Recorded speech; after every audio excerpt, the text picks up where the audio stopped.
A very good afternoon to every one of you. Welcome back to the program.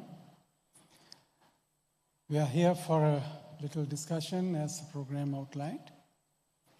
My name is Deepal. I'll be the moderator. And the topic of our discussion is different views, different results, why belief matters in meditation. And as you can see on to my right, there are full-time practitioners, 2 of them.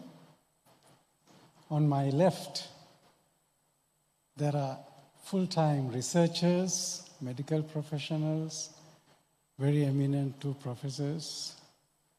So I belong to neither of those groups, so I'm just an ordinary person. So I have the excuse of asking the questions that any one of you would ask. So I'll try to play the naughty role here. Let me introduce the panelists first, but I will not deliberate to introduce the venerable monks here. On my left are 2 advisory board members of the Center of Meditation Research. It is affiliated to the University of Colombo, Faculty of Medicine. And they have been doing a lot of work in taking these research findings to various fora here and overseas. Immediately next to me is Professor Vajira Disanayaka. He is the Dean of the Faculty of Medicine at the University of Colombo and Chair and the Senior Professor of Anatomy, Genetics and Biomedical Informatics. He has been a practitioner for more than 3 decades in meditation as well, not only medicine, I suppose. And my extreme left is Emeritus Professor Saroj Jayasinghe. He is a former chair professor of medicine in the University of Colombo, a practicing specialist, physician, and a researcher. And he very politely withdrew his summary bio, and this is all what I left with. Must be he's believing in no self a little. And so how do we start this discussion? I was thinking how to position this, and then something very interesting happened last evening at the Maitri Hall Dhamma talk by Venerable Ajahn Bramali. He reminded the famous anecdote by Ajahn Brahmavansu about a young doctor who visited him when his patient died.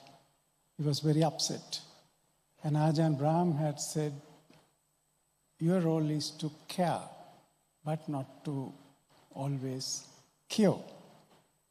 And yesterday, Venerable Ajahn Bramali gave a beautiful twist to this whole example, saying curing is a worldly idea, that is to get results. So obviously the scientific community, when they approach meditation, they are concerned about results. That is my left side.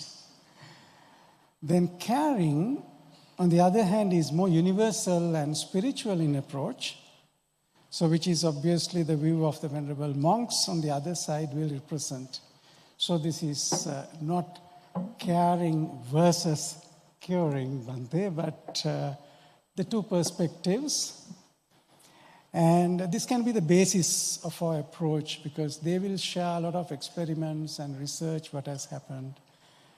And so in the first round, I will invite each one of them to give their perspective, maybe 10 minutes each. And after that, I will pose a few questions to clarify some of the points for the benefits. And towards the end, I'll try to summarize some of the key points in Sinhala, because otherwise it will be very impractical to go on translating this. So I'll first question to you, professors. In the last, I would say, 2 to 3 decades of the last century, now we have lived another from a last century, there was a lot of research on meditation, in the last, probably I would say, since last 1970s. Hitherto, this was not even a subject considered by Western science that can be researched. So there is eternal dialogue on, what they research is exactly the mind or the brain. We'll find a little bit more. So I would like, if you could give us a little bit of background and bring us to what you all are doing in Sri Lanka, Professor Vajra. Thank you, Deepal, Venerable Bante's devotees. I would like to kind of bring in a philosophical kind of angle to what we are doing as medical professionals, teachers in medical schools, and so on. We've been, traditionally on a path of what we call the biomedical model of, health and well-being. And that's what we grew with in the second half of the last century, as it were. But as we, times changed, there was that realization that there was something beyond that. So if you look at the mission of the medical faculty of medicine of the University of Colombo, our mission is to produce graduates who can practice with competence, compassion, and care. So you can see that we have brought in a lot of human angle to this beyond the biomedical model, where we are dealing with the competence angle of the practitioners that we produce. There's this famous saying in our profession that what we can strive to do is to cure sometimes, to treat often, and comfort always. And that is what we have strived to do. And that is the kind of practitioner that we try to produce from our medical faculties. So while contemplating on all of these factors about 10 years ago, there was this opportunity in the faculty with the kind of thinking brought on by Professor Saroj Jayasinghe and like-minded others, that we should look at, compassion and care beyond, just two words, but to look at it from our own kind of, knowledge, traditional knowledge, Buddhist philosophy and all that angle, and to see whether we can bring in something that could be beneficial to society. So if you look at the medical profession, the science behind medicine, we look at always outcomes of our treatment. So we can define whether it's an outcome in terms of health of your nervous system or the cardiovascular system or the respiratory system, or what makes you what you are, your genes, the DNA, the hormones, the biochemical molecules, and so on. So you can define outputs. So that is what the Center for Meditation Research has been doing. So we've been defining outcomes and then using meditation practices as, if you want to call it, a treatment to achieve those outcomes. And through that research, we have shown that there is change occurring at cellular level. the chromosomes that your DNA molecules are located in become healthier. As you age, usually they become shorter, but in long-term meditation practitioners, they are longer. You look at the biochemical molecules, you have more of the healthy molecules in long-term meditation practitioners. If you look at the hormones, the good hormones, beyond the stress hormones, which are supposed to be bad, which are known to be bad. You go beyond that, you find that there is better healing of the nervous system, more healthy cardiovascular system, even more healthy respiratory system, and the gut, and so on. So the meditation practice really brings about a fundamental change in the human body, leading to health and well-being. Of course, perhaps the attainment of higher levels of dhyana and so on are the extreme, outcomes of those who are intense practitioners. At the same time, if you look at it from Margapala in terms of Sovan, Sakurdagami, Anagami and Arahat, it could be the other, the paths. But we've shown through the work that we have undertaken that these changes do occur and exist. Now, the topic of today's discussion is different views. What you bring into this practice, does it alter? So, I know there are doctors in this audience and there are maybe others from the scientific background as well. And when we look at our kind of the dimensions of the human body that we test, we talk about this normal curve, the bell curve as it were. And in that bell curve, there are the two extremes. So yes, when we do this research, we find that some do better than others.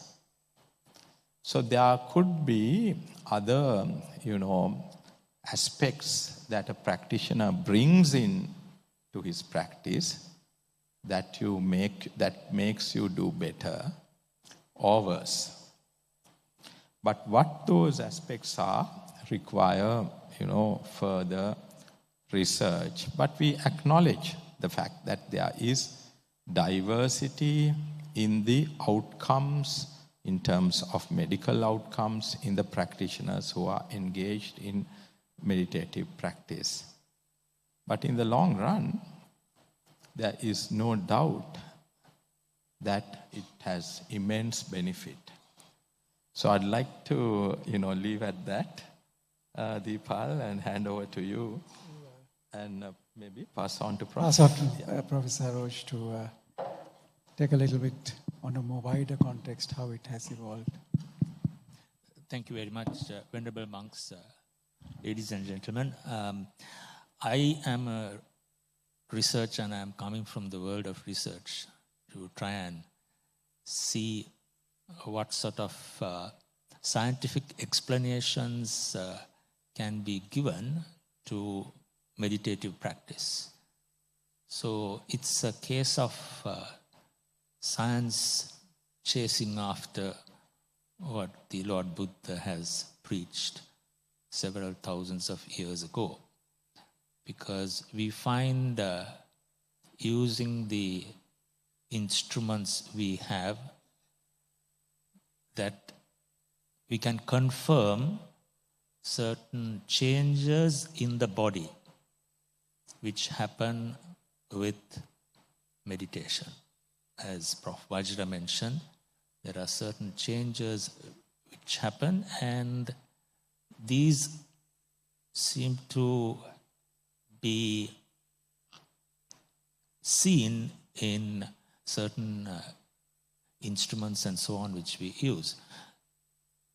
To start off with, initial interest in the so-called Western scientific world began probably in 1960s in the US, where they looked at mainly transcendental meditation. And they described certain changes in the electrical activity of the brain. So when your brain is working, there's certain electrical activities we are able to look at by an instrument called EEG. And they found there were certain changes in meditators. And they described a thing called a relaxation response in meditators. Later on, again in the States, they used mindfulness. They removed everything religious about it and used it as a technique of therapy in mindfulness-based stress reduction. That was again 1970s. But what really triggered a lot of interest was in 1980s or so, with some of the studies where they looked at the structure of the brain. Now, when you do the EEG, you're looking at the electrical activity, but now you can look at the structure of the brain. You can see it with, we are familiar with CT scans and MRIs. With the MRI, you can really see certain parts of the brain. And the technique also allows you to look at the blood flow and the use of oxygen by the cells. So if you are thinking and a certain part of the brain is working more, the oxygen usage in that part increases, and you can see it from the MRI. So in other words, now we can look at the structure as well as some of the functions of the brain. And then they were amazed because long-term meditators had changes, permanent changes in the brain. That's what we call neuroplasticity. Right? When they go on meditating, you see certain permanent changes. So this brought in a whole new area of research, because now you're able to look at the function as it happens, and then you can look at the structure of the brain of long-term meditators.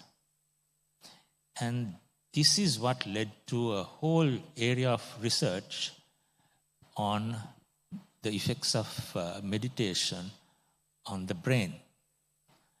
And now we find correlations. We can see certain changes in the way the networks are functioning. So not only the structure, now we look at how these different areas are firing. You must remember that the brain has 86 billion neurons and probably 500 to 1,000 trillion connections. So it's unimaginable. But we are able to look at it at some sort of level. And this has now led to research showing that long-term meditators, in fact, have different brains. Right? And how you get there can depend on the duration, but more on the duration, there is certain skills of meditation. And that's where the masters are important, because you can arrive at certain changes in your brain even with a shorter time, but by intense meditation. And in addition to all this, you have some of the changes which Prof. Vajra mentioned at the level of the cell and at the level of tissues like blood pressure and so on, but at the level of the nucleus. those who are well versed in science will realize, you're talking of subcellular, inside the cell, certain changes happening in long-term meditators. And some of the studies done in our faculty have also shown this. So we are seeing a huge change in the way we look at meditation and meditators from the view of science, because there's accumulating evidence of all this. Now, to tie it up with the caring and compassion, again, very fascinating studies which show that loving kindness meditation, metta meditation, actually increases your compassion. So if you go on doing metta meditation, you become a better person. Now, the common criticism is that, that person is meditating, but he's such and such a useless person who is bad. Well, the answer to that is, if the person didn't meditate, he might have been worse. So, he or she. So there's good evidence now of how long-term metta meditation will rewire your brain and make people more compassionate. So now this brings a huge area, a novel area, because now you're talking of what we call epidemiology of compassion. Can a society be made more compassionate by mass actions such as meditation and training people to meditate from childhood? I think the evidence is very strong that it can be done, and Sri Lanka certainly should be taking a lead in this, because it's in our culture. Even though the medical profession lagged behind while going and meditating on Saturday and Sunday on Poya Day, but never applied it to our medical practice until someone from overseas told us to do so. So anyway, that's my opening. Thank you. මම හිතනවා මේ කියපු කරුණු වලින් කීපයක් මම සිංහලෙන් කිව්වොත් අපිට ඊළඟ කොටසට යනකොට ප්‍රයෝජනවත් වෙයි. මේ මහාචාර්යවරු දෙදෙනාගේම කතාවේ හරය ගත්තොත් මෑත කාලයක ලෝකයේ භාවනා කිරීමේ ලැබෙන ප්‍රතිඵල පිළිබඳව ලොකු උනන්දුවක් ඇති වෙලා තියෙනවා. ඒ පිළිබඳ නොඑක් පරීක්ෂණ කරලා තියෙනවා විද්‍යාත්මක ක්‍රම භාවිතා කරලා. එතෙන්දී හොයාගෙන තියෙනවා දැන් සෑහෙන විශ්වසනීය තත්වයකට මේ දිගු කාලයක් භාවනා කිරීම නිසා පුද්ගලයන්ගේ සෛලවල වෙනස්කම් සිදු වෙනවා. ඒ වගේම මොළේ වෙනස්කම් සිදු වෙනවා. මොළයේ විවිධ පැතිකඩවල් එක්ක කරන ගනුදෙනු වෙනස් වෙනවා. ඒ මිනිස්සුගේ සත්වයාගේ මනුෂ්‍යයාගේ ස්වභාවය වෙනස් වෙනවා. ඔවුන්ගේ හෝමෝන් වෙනස් වෙනවා. ඔවුන්ගේ සෛලවල වෙනස් වීම නිසා ඔවුන්ගේ ආයුෂ වැඩි වෙනවා. ඒ වගේම මේ විද්‍යාඥයින්ට හොයාගන්න පුළුවන් වෙලා තියෙනවා දැන් අලුත්ම විදිහට මේ සාමාන්‍ය භාවනාවට අමතරව මෛත්‍රියත් එක්කව කරොත් ඒ මිනිස්යන්ගේ හැසිරීමේ වෙනසකුත් සිදු වෙනවා කියලා. මෙතෙන්දී මේ මහාචාර්යවරු යෝජනා කරනවා ඇත්තටම දැන් අපිට මේක දැන් විද්‍යාත්මකවත් තහවුරු වෙලා තියෙන නිසා භාවනාව අගය කරන්නා වූ සමාජයක් හැටියට අපිට මේක පුළුල් කරොත් එහෙම සමාජයේ එතුමා වචනයක් පාවිච්චි කරා එපිඩෙමොලොජි මම දන්නේ ඒකට සිංහල වචනේ මොකක්ද කියලා මම හිතන්නේ කියන්නේ දැන් එපිඩෙමි එකක් කියලා කියන්නේ ලෙඩක් බෝ වෙන එකක් නේ මේක බෝ කරගන්න පුළුවන් හොඳ ලෙඩක් වගේ කතාවක් තමයි කියුනේ කමන්නේ දැන් මේ ඉන්නේ හැමෝටම පොඩ්ඩක් හරි ඒ ලෙඩේ තියෙනවා කියලා හිතනවා. Bante, you heard the interesting discoveries they are making from a scientific point of view. And one important point they made is you have to do a long-term meditation practiced a bit. Some of us who try to meditate, people say, even though you meditate, now you have given an answer, right? Maybe would have been a much worse person than now. And you have been emphasizing on the importance of the attitude. Now, when we hear the benefits of meditation like this, somebody might want to meditate, oh, well, if I can meditate, I can live a little longer.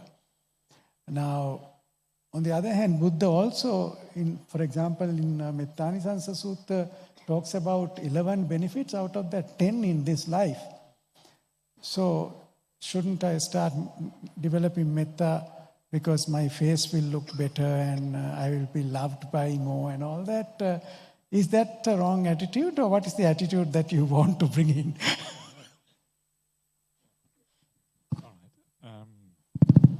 Okay, good. So first of all, thank you for the professors for the interesting presentation. And I think, obviously, that we have good results from meditation in the medical realm is obviously a contribution to the happiness of humanity. So obviously, it's a very positive thing. However, I think the problem is that as Buddhist monastics, that is not the main focus. It's a different kind of focus. And so often we end up talking a little bit past each other, I think. So both realms, both areas may be true at the same time, and still you approach them in slightly different ways because the outcome you're trying to achieve is different. But anyway, I agree, and I'm also very glad that you are both into caring, not just curing. That's very positive, yeah? We already agree on so much, so that's marvelous. So big sadhu for that. I think one of the kind of big issues from a monastic point of view is that when we look at the mindfulness movement as it was started in the United States in the late 1960s and 1970s, mindfulness-based stress reduction, John Kabat-Zinn at the which university? Massachusetts University, Massachusetts General Hospital or something like that. What they did, in effect, was take out one element of the Buddhist path and isolate it from the other elements. So instead of having a noble eightfold path, you had an ignoble onefold path. It's not ignoble. It's not quite noble, but it's still a good one. Yes, but you have the onefold path. And if you isolate mindfulness from the other factors, then from a Buddhist point of view, you don't really have the supporting factors for mindfulness to really become powerful. If mindfulness is effective, you want to make it as powerful as possible. And so you need to add some of the other factors that actually empower it. And I think if a little bit of mindfulness has good results, then medium mindfulness is going to have more results, and superpower mindfulness, that's the word from Ajahn Brahm, and always quoting Ajahn Brahm, superpower mindfulness is going to have even more results. So you want to amp up the mindfulness a little bit to make it more powerful. And so the question then is, how do we do that? And this has to do with attitude and these kind of things. And according to the suttas, if we're going to quote the Buddha on this, he says there's two factors that are determine how powerful, how well the mindfulness is going to be developed. And those two things are sila on the one hand, in other words, your morality or your attitude. Morality is very much about attitude. Are you a kind person? Are you a harsh person? Do you have compassion? Do you have metta? All of these kind of things. On the other hand, it's ujjuka ditti. Ujjuka ditti basically means straight view or right view. In other words, a view that accords with the Buddhist way of describing the world. And these are the two factors that we kind of need to add to make mindfulness really powerful. And this is, I think, being recognized slowly. It took a while before it happened. Now it is happening also in the United States. They're recognizing the importance of ethics and morality, how that actually enhances mindfulness. And it's very obvious why that is the case. If you are an ethical and kind-hearted person, you tend to feel good about yourself. We all know if you make a mistake, you do something which isn't quite nice, and then you feel bad about yourself afterwards. Bad ethics lead to bad mental health, I suppose. Sometimes they call that moral injury. Moral injury is one of these modern terminology. If you are immoral, you injure yourself psychologically through that. And moral injury means basically that you feel bad, you feel rotten, you have trauma, you have stress, all of these kind of things. And of course, it's much more difficult to be really present if you have these kind of moral injuries in your life. However, if you are a good person with good qualities, you have a general sense of metta and compassion, the present feels very nice. And when the present feels nice, it's really, really easy to be mindful. You just want to be here because the here is nice. The fantasizing is worse. And so for that reason, mindfulness becomes very easy to achieve. So this is one aspect, where attitude is very important, the idea of sila, the sila attitude. The other one is the view. And this is where we are probably getting a little bit away from the kind of scientific outlook on things. So you had to excuse me for being slightly non-scientific here. Actually, maybe it isn't non-scientific. Maybe, and this is one of my theories, that we tend to distinguish between the secular world and the religious world, as if these two spheres of inquiry or these two spheres of whatever are somehow completely separate. But I think this is a mistake, and I think the idea of secularism is something that grew out of European history in the age of Enlightenment in Europe, where they were trying to separate state and church. But that was a very different kind of religion from the sort of religion we are used to these days. And I think this distinction between religion and secularism actually is outdated. And it isn't really as useful as it was at that time in the Middle Ages in Europe. And so for this reason, I think we can listen more to certain so-called religious ideas. Anyway, is Buddhism a religion anyway? Religion is a Western word derived from the Western experience. Does it really apply to Buddhism? It is not at all obvious that that is the case. And I would argue that in many ways it does not apply. And so what does Buddhism have to say then? If we open our minds a little bit in this way, what does Buddhism have to say? And what Buddhism has to say, that if you want to create real happiness in your life, real happiness comes from your spiritual qualities, not from the worldly outcomes.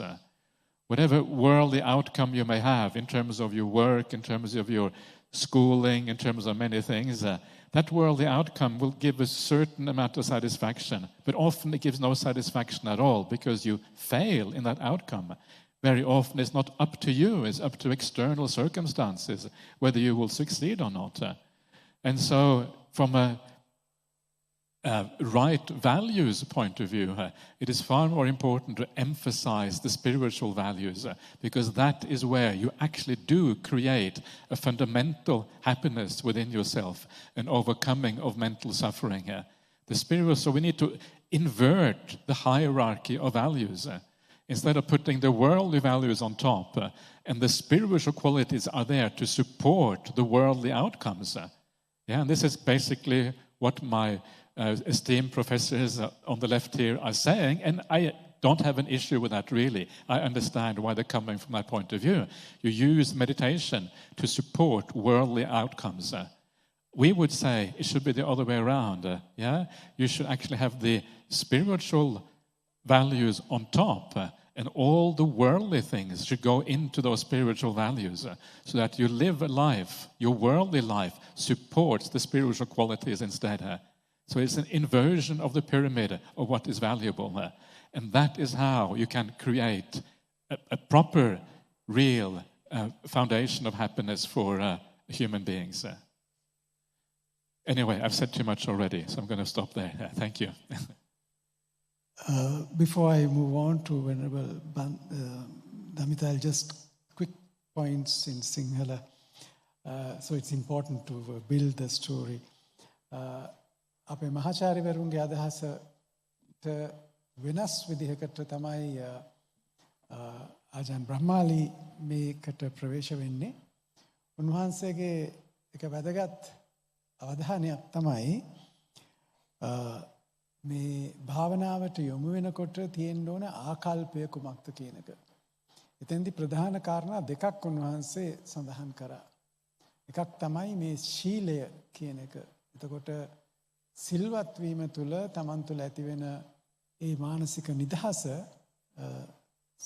සිහිය වැඩිවීමට උපකාර වෙනවා. දෙවෙනි එක තමයි සම්මා දිට්ඨිය. උන්වහන්සේගේ උදේ ධර්ම දේශනාවේදී කියපු ප්‍රධාන කරුණක් නැවතත් අවධාරණය කරා. මොකද නියම සතුට කියන එක උන්වහන්සේ විග්‍රහ කරන්නේ අර මේ ලෞකික දේවල් වලට පස්සේ ලැබෙන එකක් හැටියට නෙමෙයි. අධ්‍යාත්මික සතුට පළවෙනි තැන දාගත්තාම එතකොට ඉතුරු ඒවා ටිකට නියම තැන ලැබෙනවා කියන එක. මේක උන්වහන්සේ කියන්නේ හරියට ත්‍රිකෝණය උඩි යටි කුරු කරලා බලන්න කියනවා වගේ. මට මෙතෙන්දි මතක් වෙනවා ආජාන් බ්‍රහම් කියපු කතාවක්. You first find time for meditation and then you will find time for everything else. Ajahn Brahmansa කිව්වා අහම්දුරෝ කිව්වක පාදක්. ඉස්සෙල්ලා භාවනාව හොයාගන්න ඊට පස්සේ ඔබට අනිත් ඒවාට වෙලාව හම්බ වෙයි කියලා. අපි හිතන්නේ අනිත් පැත්ත. මම හිතන්නේ මේ උන්වහන්සේගේ අදහසෙත් ඒකමයි තියෙන්නේ. Venerable Damita, as a practitioner, how would you see this relationship, right? Looking for results from meditation and looking at our attitudinal way of approaching it. You must be having some practical experiences. Thank you, dear Ajahn and learned professors. So it was nice to listen to you, professors, and I would like to add a little bit more what Ajahn already mentioned. But first of all, if I talk about the reason behind why we sort of sit together, talk about this matter, is that we know actually in this time people have sort of like the worldview of science has become very dominant and for a good reason. And what we see, all this progress and things, actually that's due to science. So we see sometimes as Buddhists or any sort of interested party that if we can get another sort of like we do like a triangulation, like you try to sort of position yourself where on the map, you sort of look at a peak and you try to determine you are here, and if you get another reading to another peak on the landscape, you are so sure that you are exactly here. So we would like to hear from the scientific perspective also, and like the questions we had today, Ajahn answered. There also we see like, okay, is there a way we can sort of explain these things like rebirth through science? Although we know that the territory of science is more into this physical sort of a realm, and spirituality mostly about the mental qualities, as Ajahn pointed out. Still, we see that now the science is kind of taking interest in this new avenue of how the mind works and things like that. So a lot of Buddhists are like interested sometimes, like just to kind of get a perspective actually what these learned scientists would say about a certain thing. Having said that, we know at the end of the day there is this sort of a different sort of a realm also. But we try to basically, as I say it, this interest of meditation, actually it was inspired by the Buddhist practices and any other sort of practices. We see people are practicing and eventually made into like hypothesis to test whether they are really working what these religious people are going on about it, whether they are working. And they have sort of seen in certain sort of a restricted, sort of a, controlled environment, they can prove, okay, they are up onto something. But there are these other things still, it's very difficult for like hard-nosed scientists to sort of agree because of this objective reality they are sort of focused on rather than the subjective reality we are talking about as religious people. We get that. But on the other hand, in a more general sense, we know actually we have the respect, we have this mutual respect that, we are seeking sort of the reality or the truth in our own ways. And of course, using it for the betterment of the humankind, especially for our country and all. So I wanted to mention that bit also. Just to add more what Ajahn already mentioned, just kind of mostly repeating. But one of the things inspired me to engage in such a discussion was that this idea Ajahn Brahm sometimes say that it's not the object, it's how you watch it. He says that sometimes. Now, from a traditional Buddhist perspective and all these sort of book learning and things, as a junior monk, it was like very surprising because we are so much focused on what this meditation object is anapanasati, we are doing metta, whether, if I do this particular meditation, whether I can get to jhana or whether I can't get to jhana. Or there are so many sort of complications sort of made, especially in the later Buddhist literature, and so much focus on this technique itself. I think Ajahn would agree with me if I say that at the beginning, the Lord Buddha, when he talks about this project of Nibbana, it's about the Noble Eightfold Path.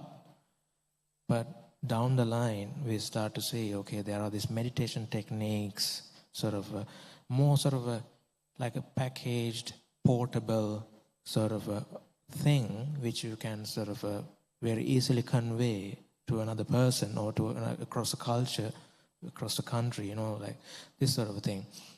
So inevitably, these things become more compartmentalized, very well regimented, holistic kind of approach is gone. Now, okay, if you don't have time to meditate, just do this bit. Just have this plant and have it in a pot in your apartment because you can't sort of possibly have a forest in your backyard or something. In a way, it totally makes sense.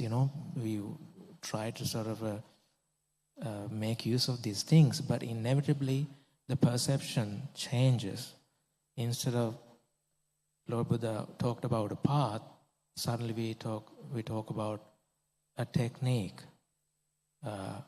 and this paradigm, this way of thinking of technique, has a big influence that you can easily forget about what the background is, what the how you are relating to it, where you are coming from, and all.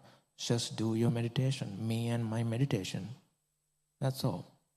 So all this selfishness, all these kind of unwanted things, like this remark, this learned professor mentioned, okay, so and so is meditating, but still hosalanging masayanna bෑ. On one hand, yes, it would have been worse if they don't meditate. But on the other hand, maybe we can ask whether they are sort of practicing it in the correct way. Is it just the focus on merely the object, me and my breath meditation, or why am I doing this thing in the first place? Are we asking this question why at all? So that's what I wanted to point out. I think හාමුදුරුවෝ කියපු ටික හාමුදුරුවන්ගේ කතාවේ දෙක පුංචි උදාහරණයකින් සියල්ල summarise කරා හාමුදුරුවෝ මේ අපිට ගේ පිටිපස්සේ වනයක් වවා ගන්න බැරි නිසා තට්ටු නිවාසක ඉන්නකොට අපි ගෙනහැල්ලා පොඩි පැලයක් තියාගන්නවා. එතකොට මේ ප්‍රතිඵල සඳහා යම්කිසි භාවනා ක්‍රමයක් ගැන විතරක් හිතනකොට අපිට අර වනය අමතක වෙනවද කියන ප්‍රශ්නේ තමයි උන්වහන්සේ බොහොම ගැඹුරෙන් ඇහුවේ. Professor, I have two questions I would allow any one of you to pick up. One is arising from what Ajahn said. Have there been any instances where we have experimented the morality side? Because I know there had been experiments in prisons where people have, in prisons, I don't think they do much harm to anything. They are not criminals anymore. But they have tried, So our first question is there anything in science which can suggest? Because the morality will always have the guilt feeling when you realize I did something wrong. But at the moment I do it, I don't think I'm doing anything wrong. But later only I think that is wrong. The moment you realize, so that's where the regret comes. Has any research done to find out whether there has been any impact of such things, or do you think it's a hypothesis worth exploring? Thank you very much. So, offhand, I can't recall any specific scientific study as such which has been done. But certainly, when you get a group of people to meditate, there are changes in the way they think and the way they behave. So what we call pro-social behavior. So all these are experiments where they look at, they try to measure. Scientists try to measure the immeasurable at one level, but you try to measure pro-social behavior. And with meditation, there seems to be a change. So over to you. Vajra, why don't you take it on? There is an interesting study done by our own group which shows that those who are long-term meditators cultivate good practices.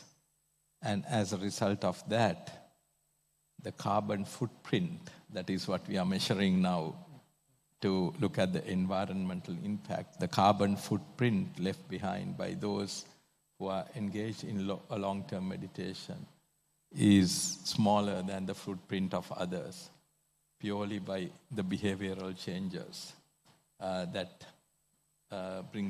is brought through meditative practices. So, sitting there not doing anything. No, there are, I think, consumption patterns change. Mm-hmm. So they are not excessive consumption, they are not materialistic, their consumption patterns change. They'll be mindful in the way they,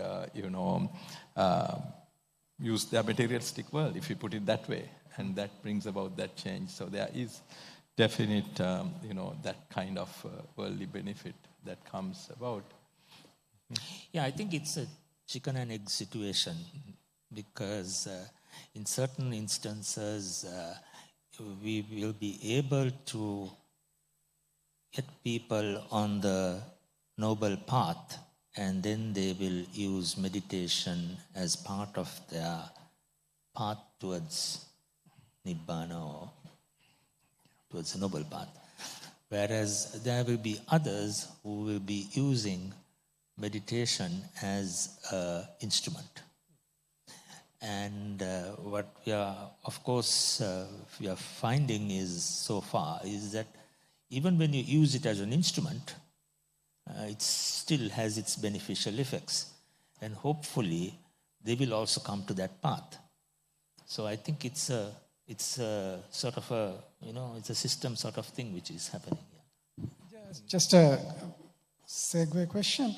When you all are researching, what kind of meditation practices do these subjects do? Is it Anapanasati, or is it Metta meditation, or is it Kasina Bhavana, or what?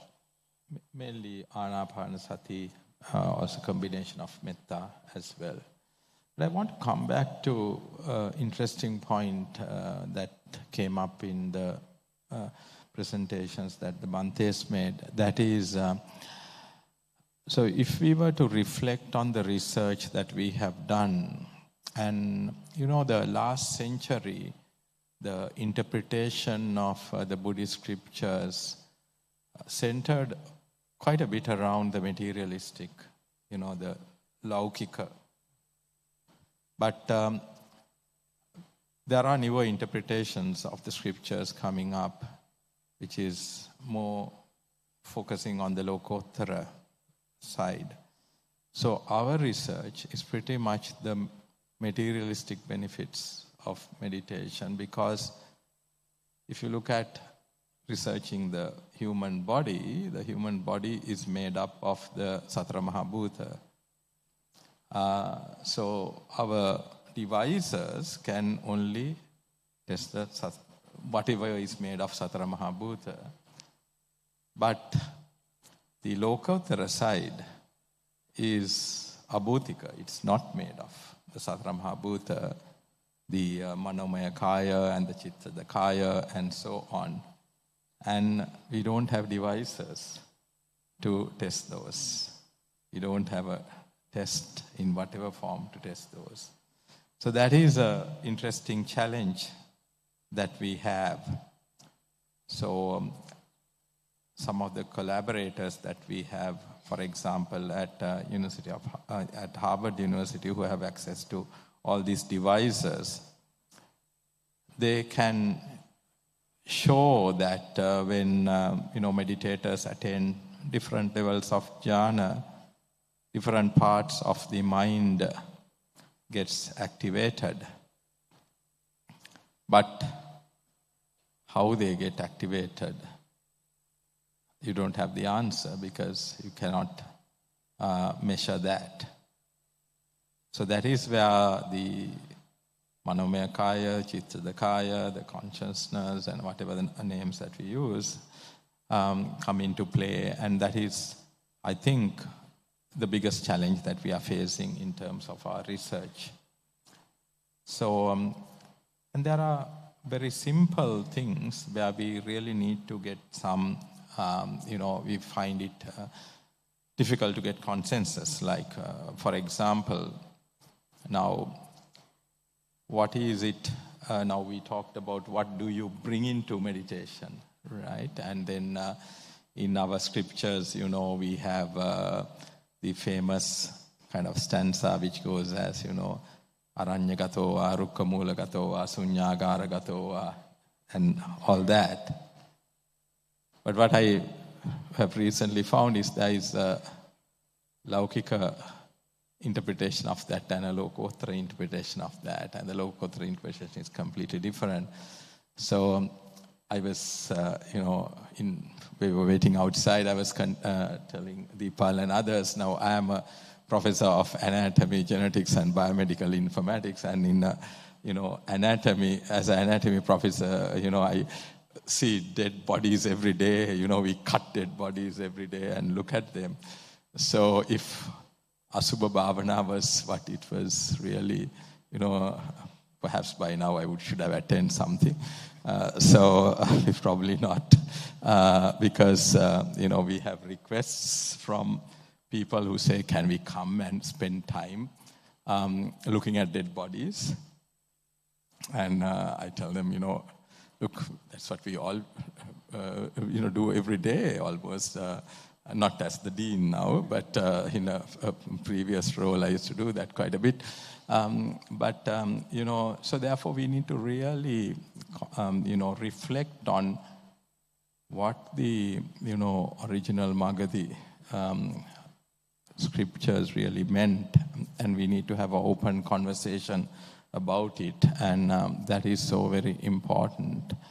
But the key thing for us is that we can research the materialistic things, but we don't have devices to capture the non-materialistic things. And that is where the limitations come.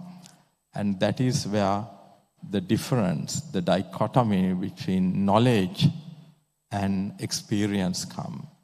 And I think what we really need to do is have a conversation with the meditation practitioners on what has your experience been. And I think we are not doing that enough. We are doing it right now, as we speak. Yes.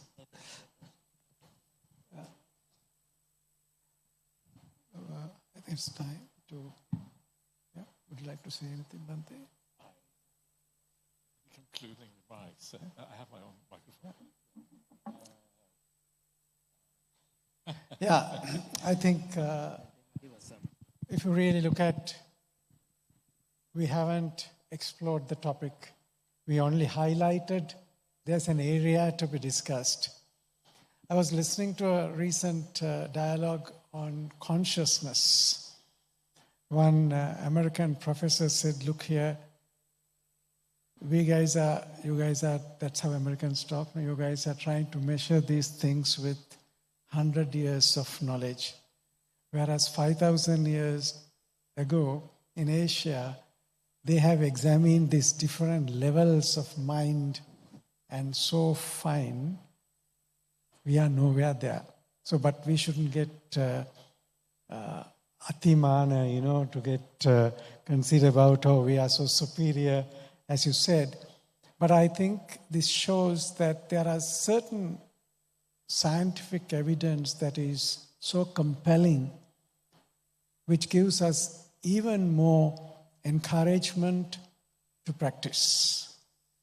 And as Ajahn Bramali said in the morning, if you believe in Buddha, I think there's enough evidence what to do. And I think the best evidence comes when you practice Dhamma in your own life. Don't worry too much about what happens to the others. I think that's the beauty of this Dhamma.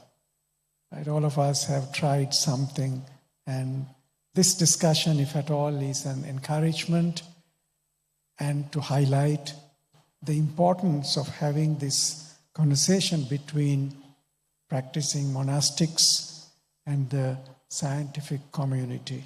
Because this, as it has happened already today, mindfulness has reached, as a concept and a practice, from high security prisons to high tension boardrooms, from schools to hospitals.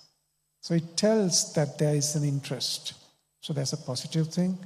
And as Ajahn Bramali continued to say, but the important thing is finding that right position for it.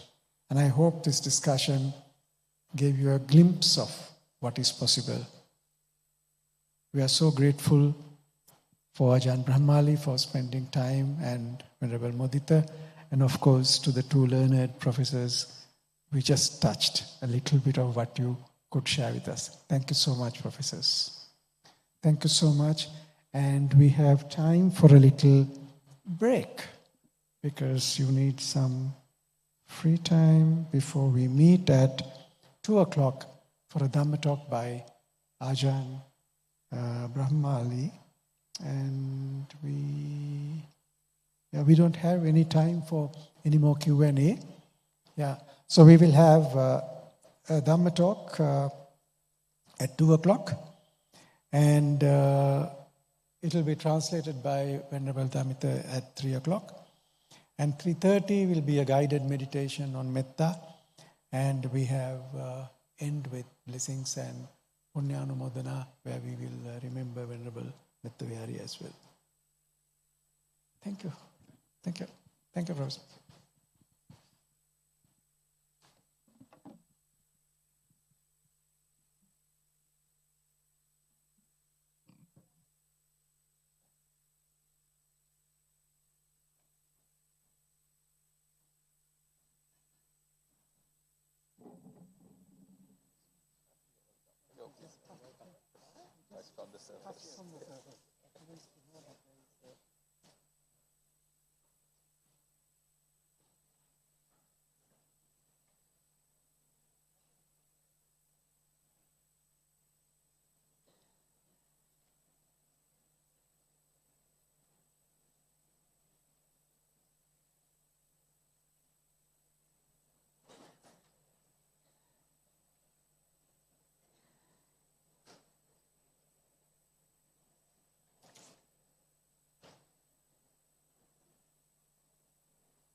Okay, please take a seat. Please be seated.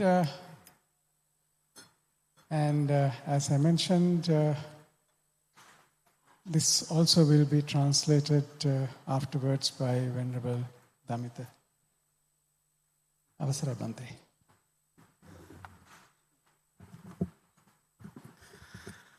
Okay.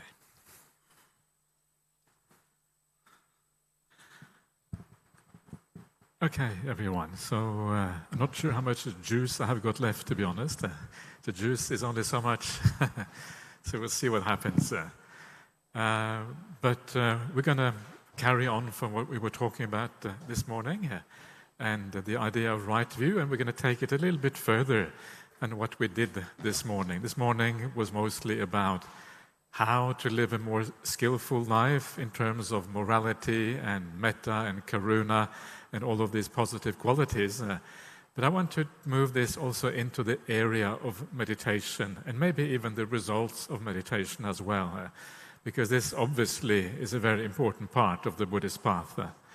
So it was interesting to listen to the professors here, and they're coming from quite a different angle than we come from when we come from the spiritual practice. Because for them, the meditation is like a means for another goal. But for us, the meditation is more like an end in itself. Meditation is actually what the deep meditation is in many ways the purpose of this practice. So it's a different way of looking at things. Both are valid in their own ways, but the more profound aspects comes when you do meditation according to the Noble Eightfold Path, obviously. So I want to talk a bit about meditation, how to incorporate right view. And one of the most basic things I want to talk about is just ordinary meditation practice. How can you sit down for however long you practice every day, 20 minutes, half an hour, or whatever it is that you do, and sort of get something really out of that? How can we ensure that our meditation is used in the most skillful kind of way? And one of the kind of interesting thing is that you will hear anyone who is a skilled meditator say is that you shouldn't really be doing much effort in your meditation. Meditation should be a natural process. Meditation should ideally just emerge out of those other qualities that we practice on the Noble Eightfold Path. And when it does that, meditation is so easy. You sit back, you just wait, you enjoy, you are patient, hopefully, and then the meditation develops all by itself. And it's a very beautiful process. It's beautiful because you become like a passenger. You are someone who observes the meditation process happening to you rather than you being in the driver's seat. And that is such a Buddhist way of thinking about things, because being in the driver's seat means a self, it means an ego, it means a particular point of view in the world.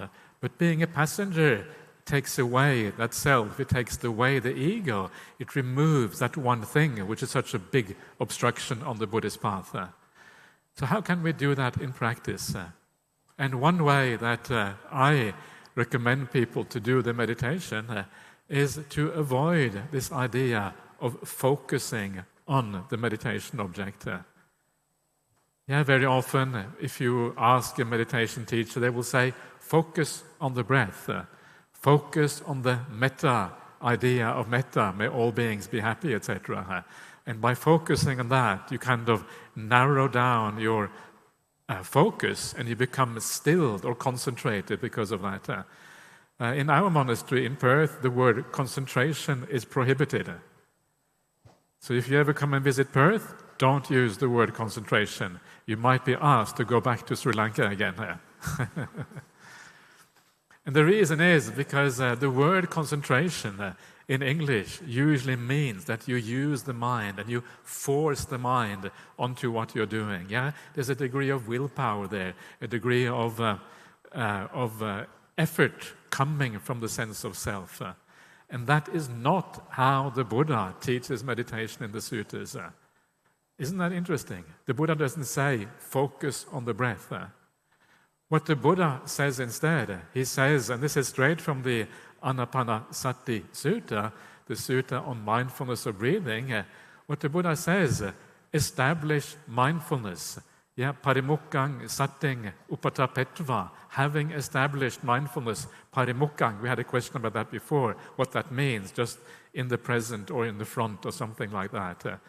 That is number one. And then the Buddha says, mindfully you breathe in, mindfully you breathe out. Sattova asasati, satto pasasati, or something like that. Please forgive my pronunciation of Pali words. But something to that effect. There's nothing there about focusing. There is giving rise to mindfulness, and then you are mindful while you're breathing, and that's all there is to it. And the way to think about that is thinking of being in the presence of something rather than focusing on something. So you go for a walk in the forest somewhere, you go like I do. I was very lucky, I went all the way up to Rittigala, and that was just really fabulous going into the forest. And when you go into the forest, you don't focus on nature. You don't focus on the tree. Yeah, focus on the tree. Yeah, that destroys the whole purpose of the joy of being in the forest. Instead of focusing, you just enjoy the walk in the forest. You take in the good feeling of the forest, the feeling of peace, the feeling of shaded trees, the feeling of things being alive around you, the beautiful greenery everywhere. You allow your senses to be permeated by that nice feeling of being in the forest. You are with nature. You don't focus on nature. And we can take that idea into our meditation. In meditation, instead of focusing on the breath, you are with the breath. So you do the same thing as you do at Rittigala. And when you are with the breath, you enjoy the good qualities of the breath. When the breath is looked upon in the right way, the breath is kind of gentle, the breath is soft, the breath has a kind of cooling effect, it has a nice rhythm to it. There's something very delightful about the breath, just like there is the delight in the forest. And when you see the delight in the breath, you can be with the breath rather than focusing on the breath. And that kind of meditation is so nice because it's so relaxed, it's so at ease. You sit there, you enjoy what is going on. You don't have this feeling of pressuring your mind or trying very hard. Instead, you find enjoyment. And I think this is one of the most important things about the spiritual path. It should be a happy path. It should be joyful. It should add value to our lives. Sometimes the way the Buddhist spiritual path is practiced, it detracts value. Your life becomes worse. You know what I mean? You go on a meditation retreat and you sit too much, too many hours in meditation, and you have pains here and pains there. I remember many years ago I met this man in Singapore, and he had been to a meditation retreat, and he told me, "This is the last time I will go on a meditation retreat." That was the worst experience of my life. So much pain, so much tension, so utterly unpleasant. I refuse to ever have anything to do with meditation ever again. And I said to him, well, not all retreats are the same. Sometimes, you can relax more, you can be at ease, and you can enjoy the meditation. He said, no, absolutely not. I'm given up on meditation once and for all. Don't want to hear the word meditation. And he was still very nice to me, but he obviously had gotten the wrong kind of instructions, I would say, because these are not the instructions that you find in the suttas. And so meditation is more like a natural thing. It develops by itself. And the suttas, the Buddha actually says that the evolution of meditation is dhammata. Dhammata means in accordance with nature. Lawfully, there's a lawfulness to it. Causes and conditions have to be in place. And when those causes and conditions are in place, that's what I was talking about this morning, then the meditation just works all by itself. It kind of takes off and develops because of the causes and conditions. If you try to force something that is a natural process, if you try to make a natural process go faster because you are impatient, you will destroy the natural process. I will give you an example. An example is like a small child. A small child wants to gets a little seed by its mother. The mother says, okay, here is a seed, yeah? Put that seed in the ground. It's like a sunflower seed. Sunflowers tend to grow very fast. So put that in the ground and go watering a little bit every day. And so the little child is very happy, puts the seed in the ground like, a couple of centimeters under the top or whatever. It comes with water and pours the water. And after a while gets very impatient, like small children tend to be sometimes. Mommy, nothing is happening. Okay, be patient. And eventually it starts to sprout. And a little sprout comes through the ground, yeah, and the child is very excited. Wow, it's sprouting. Mommy, wow, look at this. And then it sprouts, but then it grows very slowly. It only grows a couple of millimeters every day. And after a while, the child decides to help nature. Yeah, nature is too slow. I want to help nature. And so the child grabs hold of that little sprout coming out of the ground. And to help it, it pulls the sprout. That is the end of that sunflower. Yeah, it doesn't work. If you try to help nature, natural things happen in a certain way, I end up destroying it instead. So don't be like the little child who pulls that kind of thing too hard and then destroys the whole process. So things are natural. Things happen according to cause and conditions. This is one of the foundational ideas in the Dhamma in Buddhism. Causes and conditions, not according to how we want things to be. Yeah, this is the right view of processes in the Dhamma. We have to put the causes, the root causes into place, and then the processes happen in accordance with that. And the root causes here are the things we talked about this morning, the sila, and also some of this right view that we have been talking about. So this is one of the first things to remember in meditation. And if you can remember that, you will have so much more fun in the meditation. Make the meditation fun. Make it joyful. Make it delightful. Make it something positive. And then it will kind of work far better. However, that is not really enough. Because if you try to meditate in that way, just allowing things to be, one of the things that you will find is that there is so much thinking going on in your mind. Has anybody here ever had problems with thinking in meditation? I should actually ask, has anyone not had a problem with thinking in the meditation? If you have never had a problem, then congratulations. I'll be very impressed. We can come and we can give you the Arahant stamp afterwards. We'll give you a book, Certified Arahant. But this is a problem everyone has.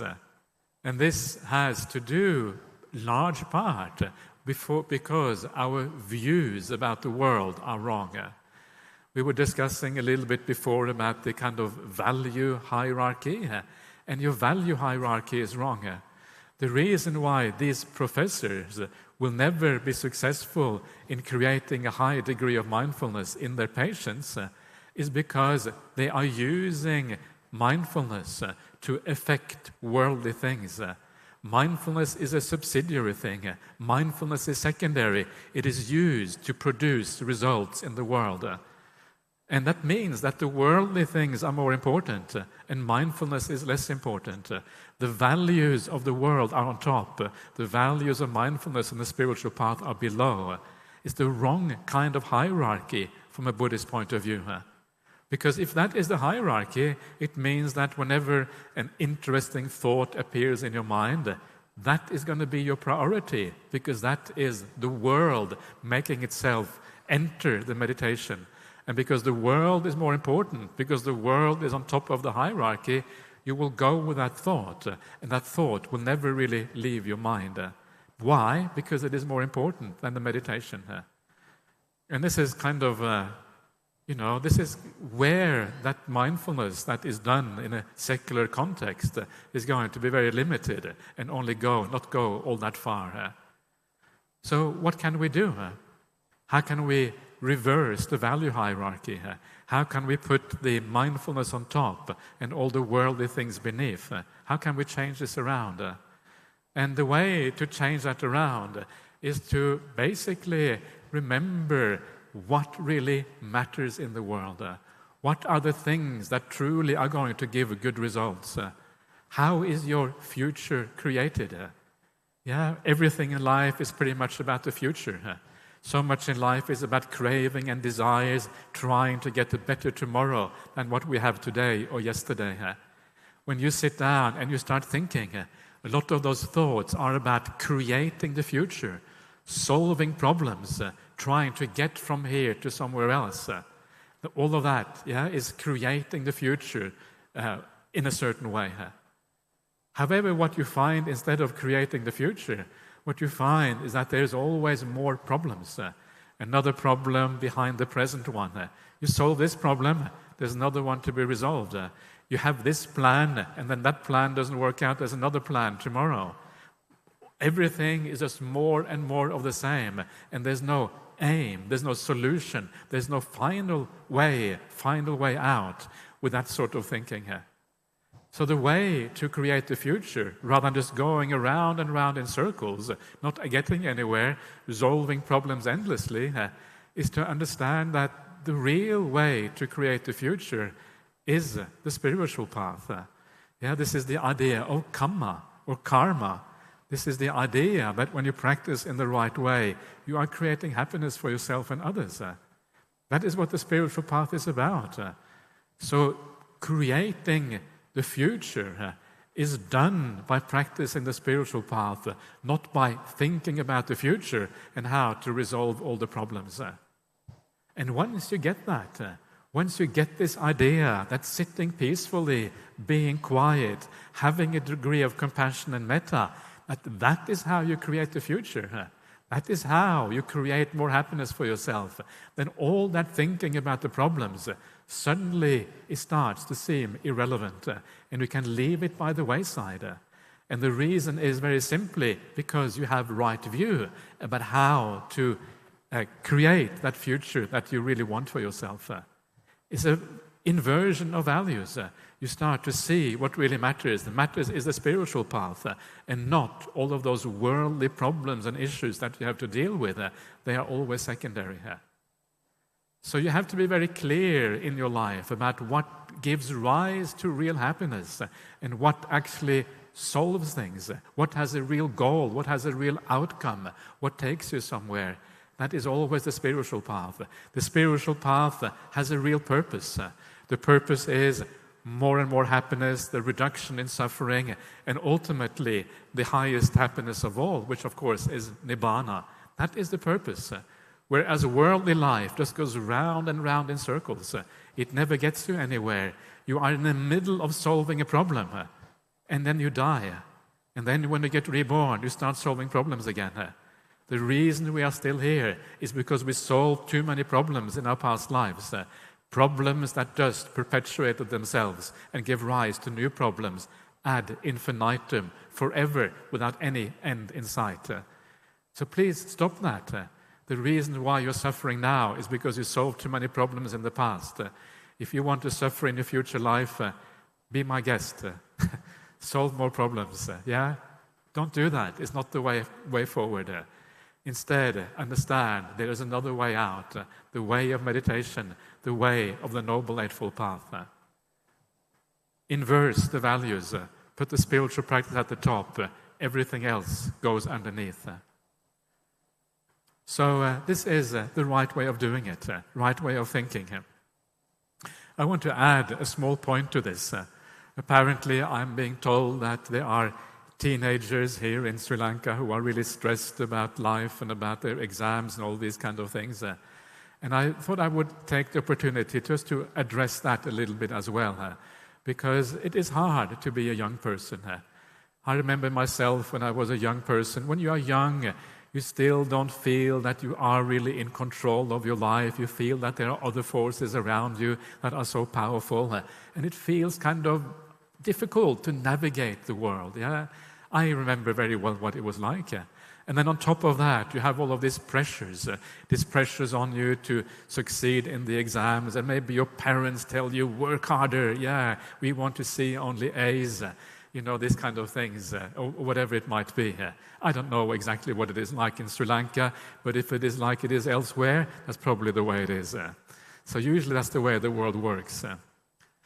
So what can you do to reduce that pressure? And one of the things is to remember that the Dhamma, the teaching of the Buddha, is not just about what happens in your future lives.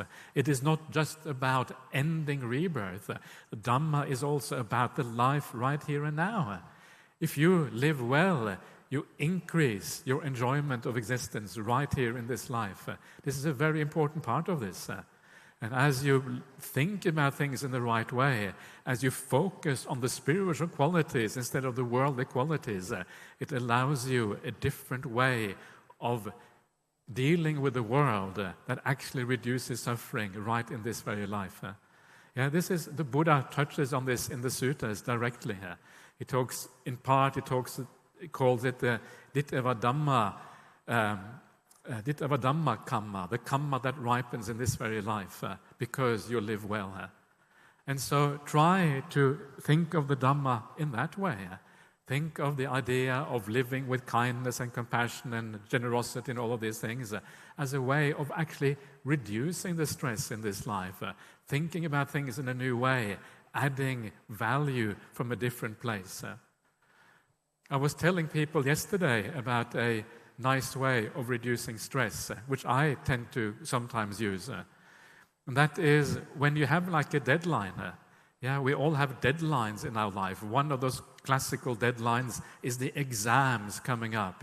People get really, really stressed out because they have exams. You can see why. It's really unfair on young people to have these exams.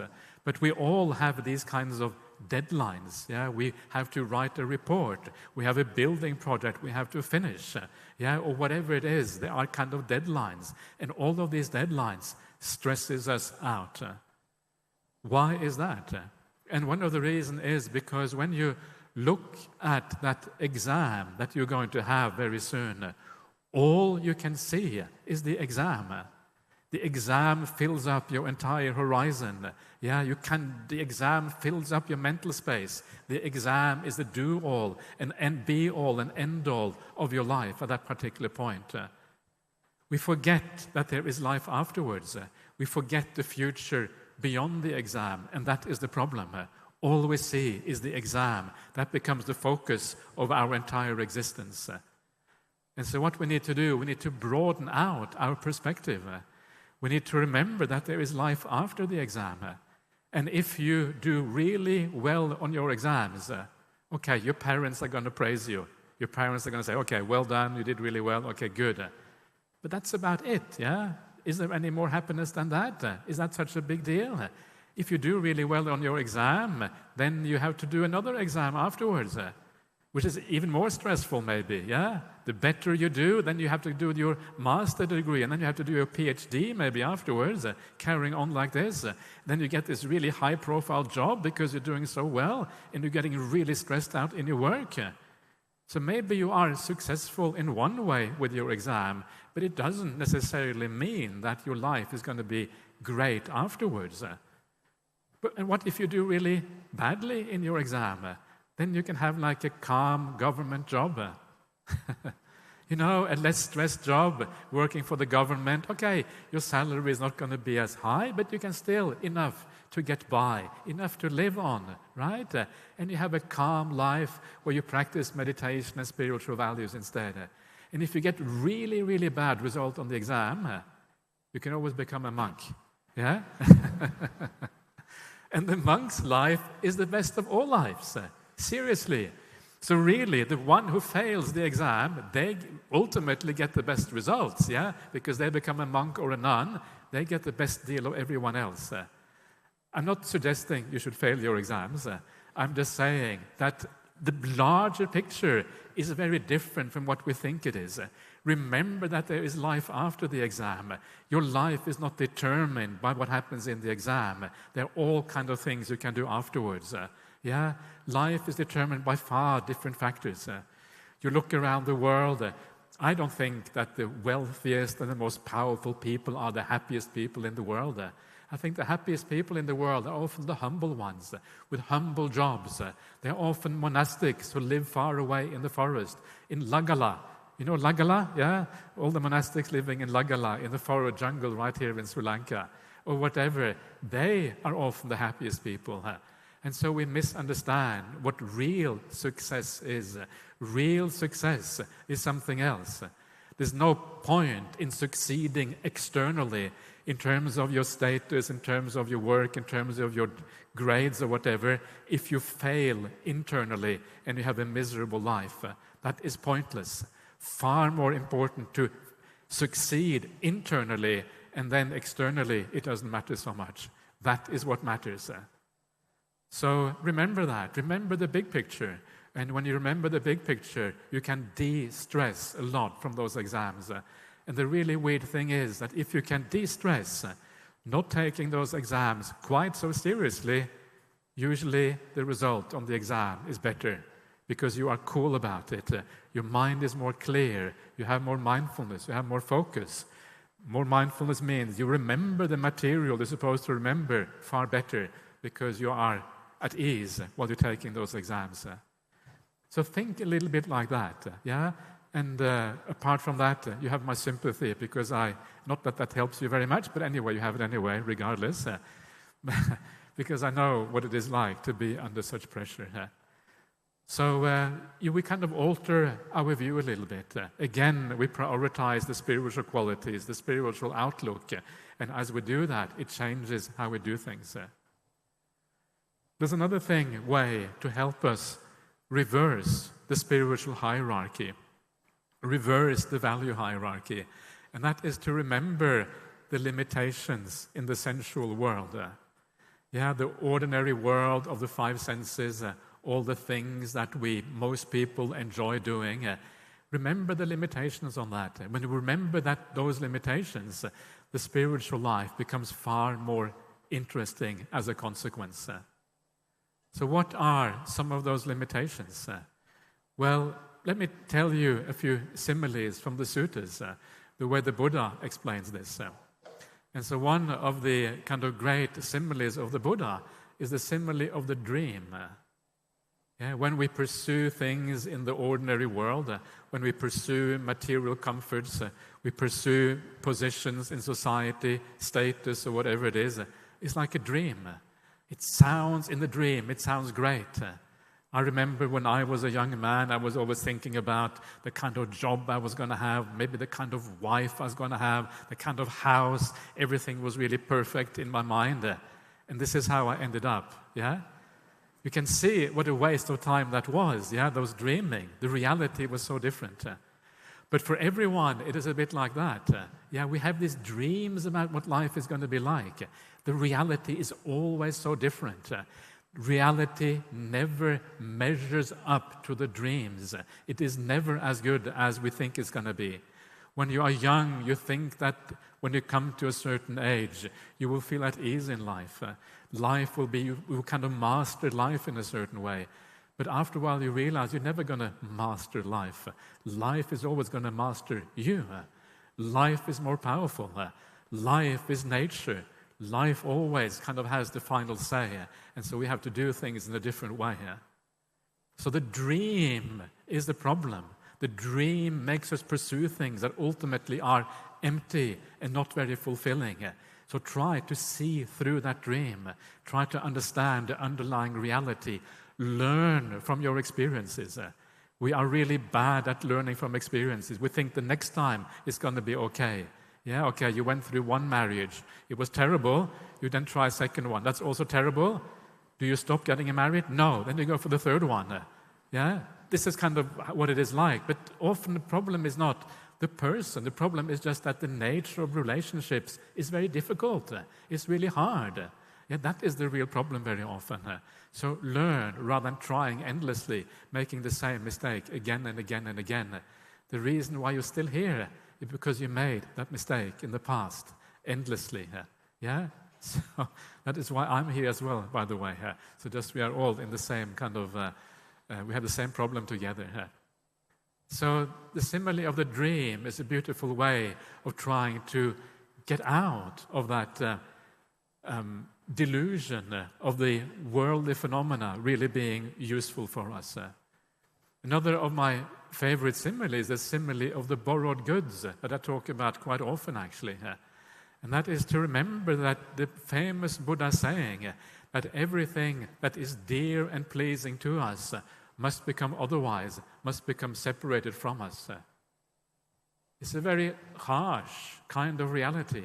It's unpleasant to think about, but we know that it is true. And if you are going to be able to deal with the truth, you have to get used to it, so you have to start thinking about it. Everything that is dear and agreeable to you must become otherwise, must become separated from you. And what that means, the Buddha says, is that we can think of life, all we have in our life, as borrowed goods. We have them for a while, then they have to go. And the Buddha says this in the simile, there is a man, and the man has borrowed a big chariot, and he has borrowed jewelry, and he's driving around like he's some wealthy person, and driving around, and in the city, when he drives around, people say, wow, look at that. That is how the wealthy live their life, And after a while, it kind of gets to you. You really think that you are something special because everyone says you are special, and you start identifying with that wealth. You become that wealthy person. And then soon enough, because you have borrowed these goods, the owners come and they take back their goods. They take away the chariot. They take away that beautiful jewelry you had. These days, they take away your sports car, or whatever it is. And then you feel kind of naked and lost because your entire sense of identity, not only were you starting to attach to those things, but you also identified with those things. It's like those things start to own you rather than you owning them. And that is a scary thing. And so the right way of thinking about things is not that you are the owner, because in the end you are never really the owner. The only thing you own is your karma. Right? That is what the Buddha says you own. All of this other stuff you don't. You have it for a short while, then it gets taken away from you. So are you able to think about your things like that? Are you able to think about your car not as your car, but as a rental car? What it is like to have a rental car compared to owning a car? It's a different mindset, right? You think about it in a different way. What is it like to have a rented apartment compared to owning an apartment? Again, it's a different kind of mindset. So if you start thinking about everything in your life as borrowed goods, borrowed relationships, things you have for a certain span of time, you loosen those attachments a little bit. And because you loosen those attachments, you are less interested in that world, because the world of borrowed things is far less interesting than the world of owned things. We want to own, we don't want to borrow. And that shifts your focus, because as I just mentioned, the Buddha said, you own your karma. That is what you own. So if you want to pursue ownership, pursue the spiritual path, because that is where you make those things that you own and that you bring with you in the future.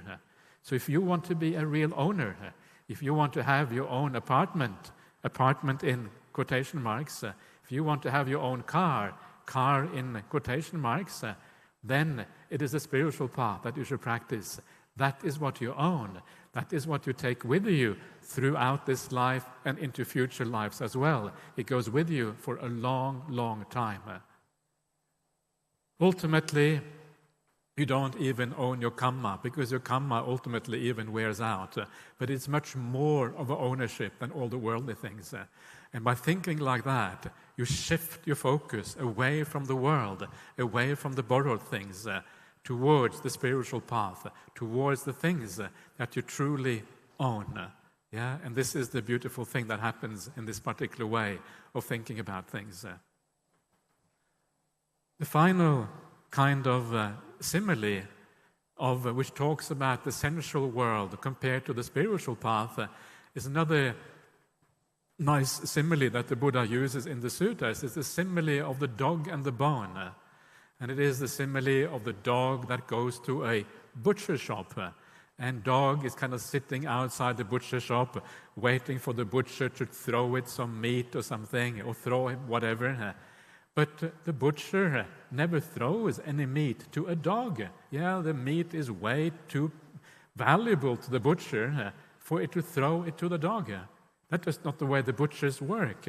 And so the butchers kind of takes off all the meat, and when all the meat is kind of put to one side for sale or whatever, then it looks at the bone, okay, this bone has no value to me, so it chucks the bone out to the dog.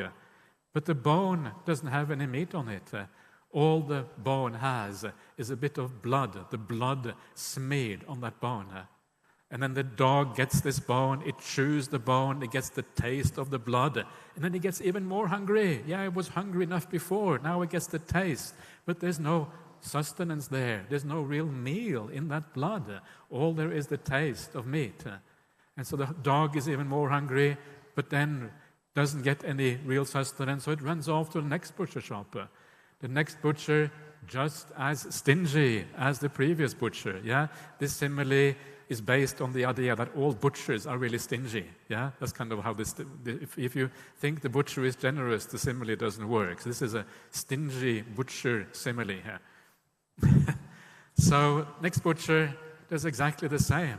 The dog gets the bone. Yeah, nothing really changes. The craving is there. The craving increases because of the taste of the blood. And on and on and on that dog goes from butcher shop to butcher shop, craving never being satisfied, until finally the dog dies in the middle of sitting outside the butcher shop. Then the dog dies, gets reborn as a puppy. Its mother takes the puppy where? To the butcher shop. And on it goes in this kind of cycle. It's kind of a slightly grim and unpleasant simile. But this is basically what human existence is like. Always pursuing things, never finding satisfaction. Those worldly phenomena are never going to satisfy you.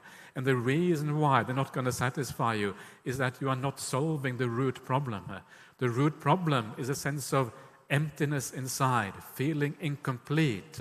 Yeah, that's what craving is about. Craving is the feeling that something is missing. And so we crave for things to be complete within us. But that completeness within cannot be found through external means, by finding satisfaction in the sensual realm, or by becoming well-liked or having a high position in society or whatever. These things are never going to fill the hole within. There is another way to fill the hole within, and that is the path of meditation. That is the spiritual path. Because when you practice spiritual qualities, they have a different feeling to them. When you do an act of generosity and you feel good about having done an act of generosity, that happy feeling that you have doesn't come with craving. It's actually devoid of craving. It's a kind of happiness that is the opposite of the worldly happiness. You're feeling a sense of peace coming with that kind of happiness. And then you develop that spiritual happiness by being kind, by being compassionate, by having metta for everyone, developing it and developing and developing it. Then one day you sit down to meditate. You get into a deep state of meditation, a state of meditation where maybe you enter a samadhi. And for the first time in your life, there is no craving whatsoever. The craving is completely gone. Why? Because you feel complete within.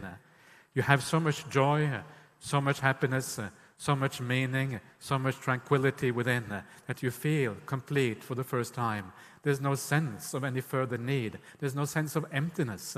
You feel complete as a person. This is what the spiritual path does to you. This is the right view of why the spiritual path matters so enormously. It is the only place where you can find this sense of completion, the sense of meaning. This is meaning for you, because when there is nowhere else to go, it means you have found the full meaning of life. And that is what the spiritual path promises. Can anything promise you more than that? The answer, of course, is no. If you can discover the meaning of life for Buddhist practice, there is no higher thing to be found, because that is the goal of this existence, finding the ultimate meaning. And when there's nowhere more to go because there's no craving, you have found that meaning. And this is what this promises. So understand the downside of worldly pleasures. Understand that they never really give satisfaction. They're like a dream that never comes true, a dream that always disappoints. They are like borrowed goods that you will always lose them eventually, and then you are left empty-handed. You can see the struggle, the despair that is involved with worldly pleasures. And some of you will have seen those struggles and that despair in your life already. When a loved one dies, when someone gets sick, when you lose an important possession, whatever it might be, you have seen that. And that, of course, is very problematic. And when you think like that, the mind gently shifts towards the spiritual path, away from the worldly path. It makes you a better person as a consequence.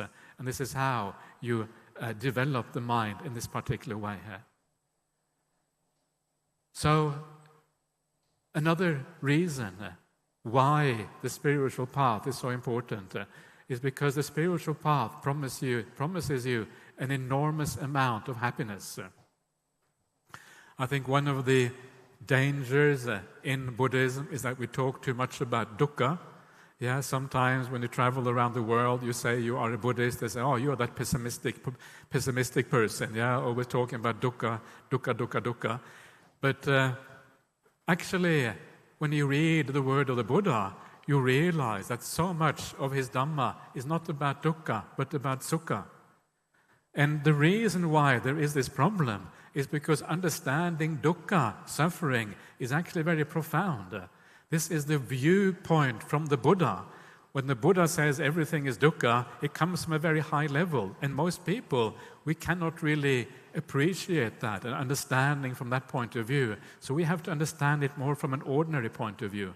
And from an ordinary point of view, the spiritual path is full of happiness. It's a very, very beautiful path. Every stage of the path, every time you do something that is truly spiritual and wise, you will feel a corresponding degree of happiness within you. That is what this path is about. The Buddha talks about this, especially for meditation. And for meditation, he says that once you have the foundational aspects in place, then the rest of the path is just one happiness after another, one degree of peace after another, stage after stage, developing the mind in the right way, deeper and deeper. The typical way this is explained in the suttas is that if you are a virtuous person, deeply virtuous, then you have no regrets. If you have no regrets, you feel joy within, pamujja in Pali. Once you feel the joy within, that develops into the piti, the priti, the rapture that you can feel in deep meditation. When you have the rapture, you develop that further, it leads to passaddhi, the deep sense of tranquility when you're sitting in the meditation and you don't want to move at all. You become like a rock, solid like a rock, sitting in meditation. That solidity like a rock, when you are really completely at ease and peaceful, leads to a profound degree of happiness or bliss called sukha in the Pali Suttas. And that sukha, in turn, leads to samadhi. Samadhi is one of the highest kinds of bliss you can experience as a human being. Bliss, unification of the mind, non-duality, a sense of meaning, a sense of reality that you have never had before. That is what samadhi promises you on this path. You feel more real, more happy, more contented, more meaningful than any other experience in your life. Now, if you listen to that sequence of things, it is all incredibly positive. Joy, rapture, tranquility, bliss, samadhi, which can be called stillness maybe. It's all incredibly blissful. That is what the Buddha promises you if you practice in the right way. This is what meditation is all about. Mindfulness is just the beginning. Mindfulness is only the start of this. And all of these other things, they emerge out of that. This is the right view of meditation. So don't practice the painful path. If you practice the painful path, the Buddha said, you are practicing the inferior path. The happy path is superior to the painful path. Why? Because it is happy. That is the only reason why it is superior. Isn't that great? We all want to be happy. So for that reason, the happy path is by definition superior to the painful path. And this is what the Buddha promises every one of you if you practice in the right way. The most meaningful, the most powerful thing that can be experienced by a human being. Bliss upon bliss upon bliss. This is what meditation is about. And if you do that, if you practice in this way, then one day you may achieve samadhi. And achieving samadhi is a bit like your mind being lifted out of the world. It's like your mind being filled with helium gas, filling up that helium balloon, and you rising up into the air, getting the bird's eye view below, seeing the world properly for the first time. There is a beautiful simile, another simile in the suttas. There are so many beautiful similes in the suttas. But there's a simile of two friends. They are walking along and they come to a mountain or a hill. And one of the friends goes up to the top of the hill, whereas the other friend is too lazy, so he stays at the bottom. So he stays at the bottom, the other one goes to the top. And when he goes to the top of the hill, he looks out and he shouts down to his friend below, and he says, "You won't believe it. From the top of the hill, I can see so many beautiful things. I can see beautiful ponds, beautiful meadows, beautiful whatever, lakes, forest, everything from the top of the hill." And the fellow at the root of the hill, at the bottom of the hill, says, "No way, I don't believe a single word of what you're saying. You're just talking rubbish standing at the top of the hill." And so the fellow at the top of the hill, he gets a bit exasperated. I'm standing here seeing all of these things, and my friend below says it's not true. What is he talking about? This ignorant fool. So he goes down to the bottom of the hill, and he grabs his friend, drags him to the top of the hill, and he says, "Look, what do you see?" "Oh yeah, I guess you were right. Yeah, I can see nice lakes, nice forests, nice meadows. So you were right." The top of the hill signifies samadhi. When you come to the top of the hill, emerging from the five sense world, you can see things from the bird's eye view for the first time. You can see what is really there from a higher kind of perspective. You understand reality. You understand what life really is about. You understand impermanence. You understand suffering. And you understand non-self. And what you see is very beautiful. You see beautiful forests, beautiful meadows. Someone who is enlightened is a very happy person. What you see is beauty in this way. That is what it means to be enlightened. The person on top of the hill is like the Buddha. The Buddha is trying to pull us up. He said, "Come with me. Come up. See the truth." "No, we don't want to see. I want to be at the bottom of the hill. I don't want to come up to the hill. They work too hard to walk to the top of the hill." That's what people are like. They're clinging on to the base of the mountain, refusing to go up. It is like that famous story. I'm not sure where it is found. I think it is found in one of the stories in Buddhism, maybe the Jatakas or whatever, maybe Dhammapada Atthakatha, I'm not sure. And it's the story of the worm and the deva. There's two friends, they both die. One gets reborn in the heavenly realm. One gets reborn as a worm in a load of dung. You know that story? So the deva, sees his friend being reborn as a reborn as a worm in a load of dung. It's getting late now. My mind is kind of getting a bit hard to say the right thing here. And so he has compassion for his friend. "Oh, poor friend being reborn in the dung. What a terrible kind of thing. Let me go down and help my friend out of the dung." And so he says to his friend, the worm, "Oh, please, let me help you out of the dung." And the worm in the dung says, "Get lost. I don't want to have anything to do with you. Go away.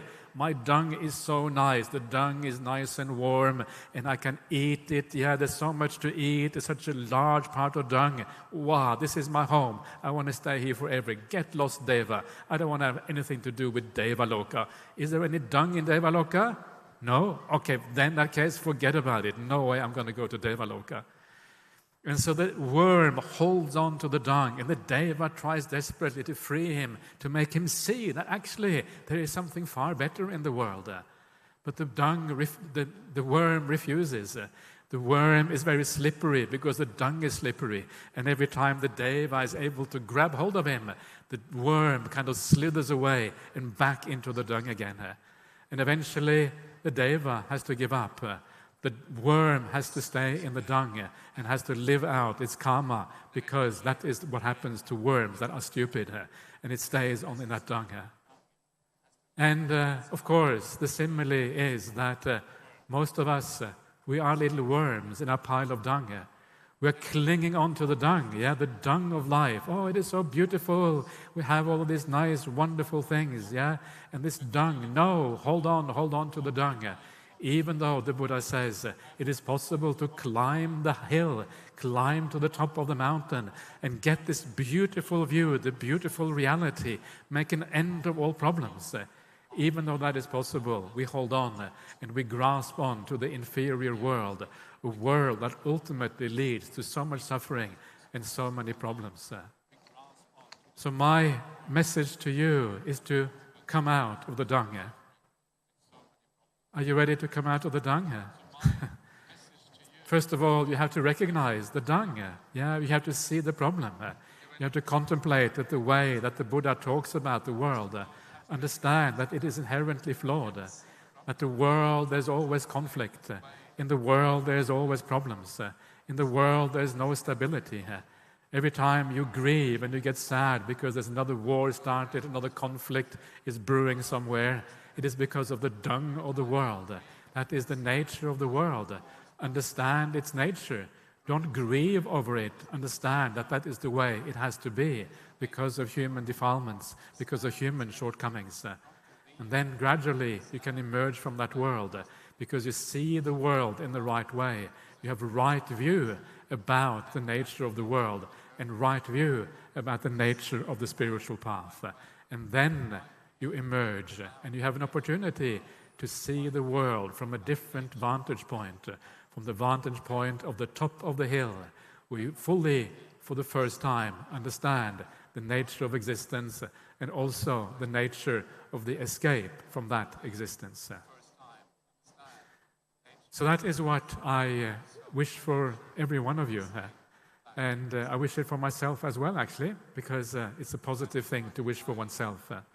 And so please carry on, do the right thing, live well, and coming back to the one thing that is more important than anything else, the one thing to take away from this talk, and also from the talk this morning, be a kind person.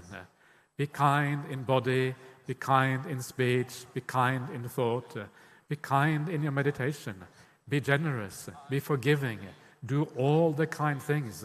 And if you can lodge that into your mind in a powerful way, if you can do that one thing all the time with commitment, with perseverance, you're going to go a very, very long way on this spiritual path. So that is my message to you. I'm now going to pass the microphone over to my friend Venerable Dhammita, who's going to give you a translation, and then we will come back and do a metta meditation later on to finish off the day here. So that is it for now.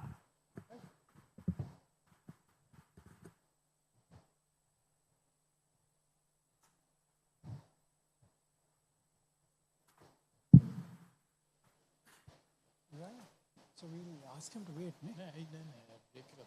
All right.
We'll have the Sinhala translations in a few minutes.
හොඳයි එහෙමනම් පරිවර්තනයට සූදානම්. නමෝ තස්ස භගවතු අරහතෝ සම්මා සම්බුද්දස්ස. නමෝ තස්ස භගවතු අරහතෝ සම්මා සම්බුද්දස්ස. නමෝ තස්ස භගවතු අරහතෝ සම්මා සම්බුද්දස්ස. ගෞරවනීය ස්වාමීන් වහන්සේලාගේ අවසරයි, ගෞරවනීය මෙහෙණින් වහන්සේ, ශ්‍රද්ධාවන්ත ගිහි පින්වතුනි, අද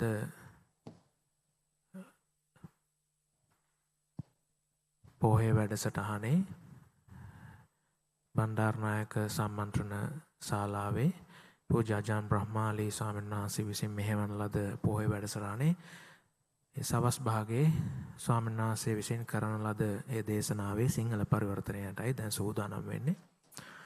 එතකොට ස්වාමීන් වහන්සේ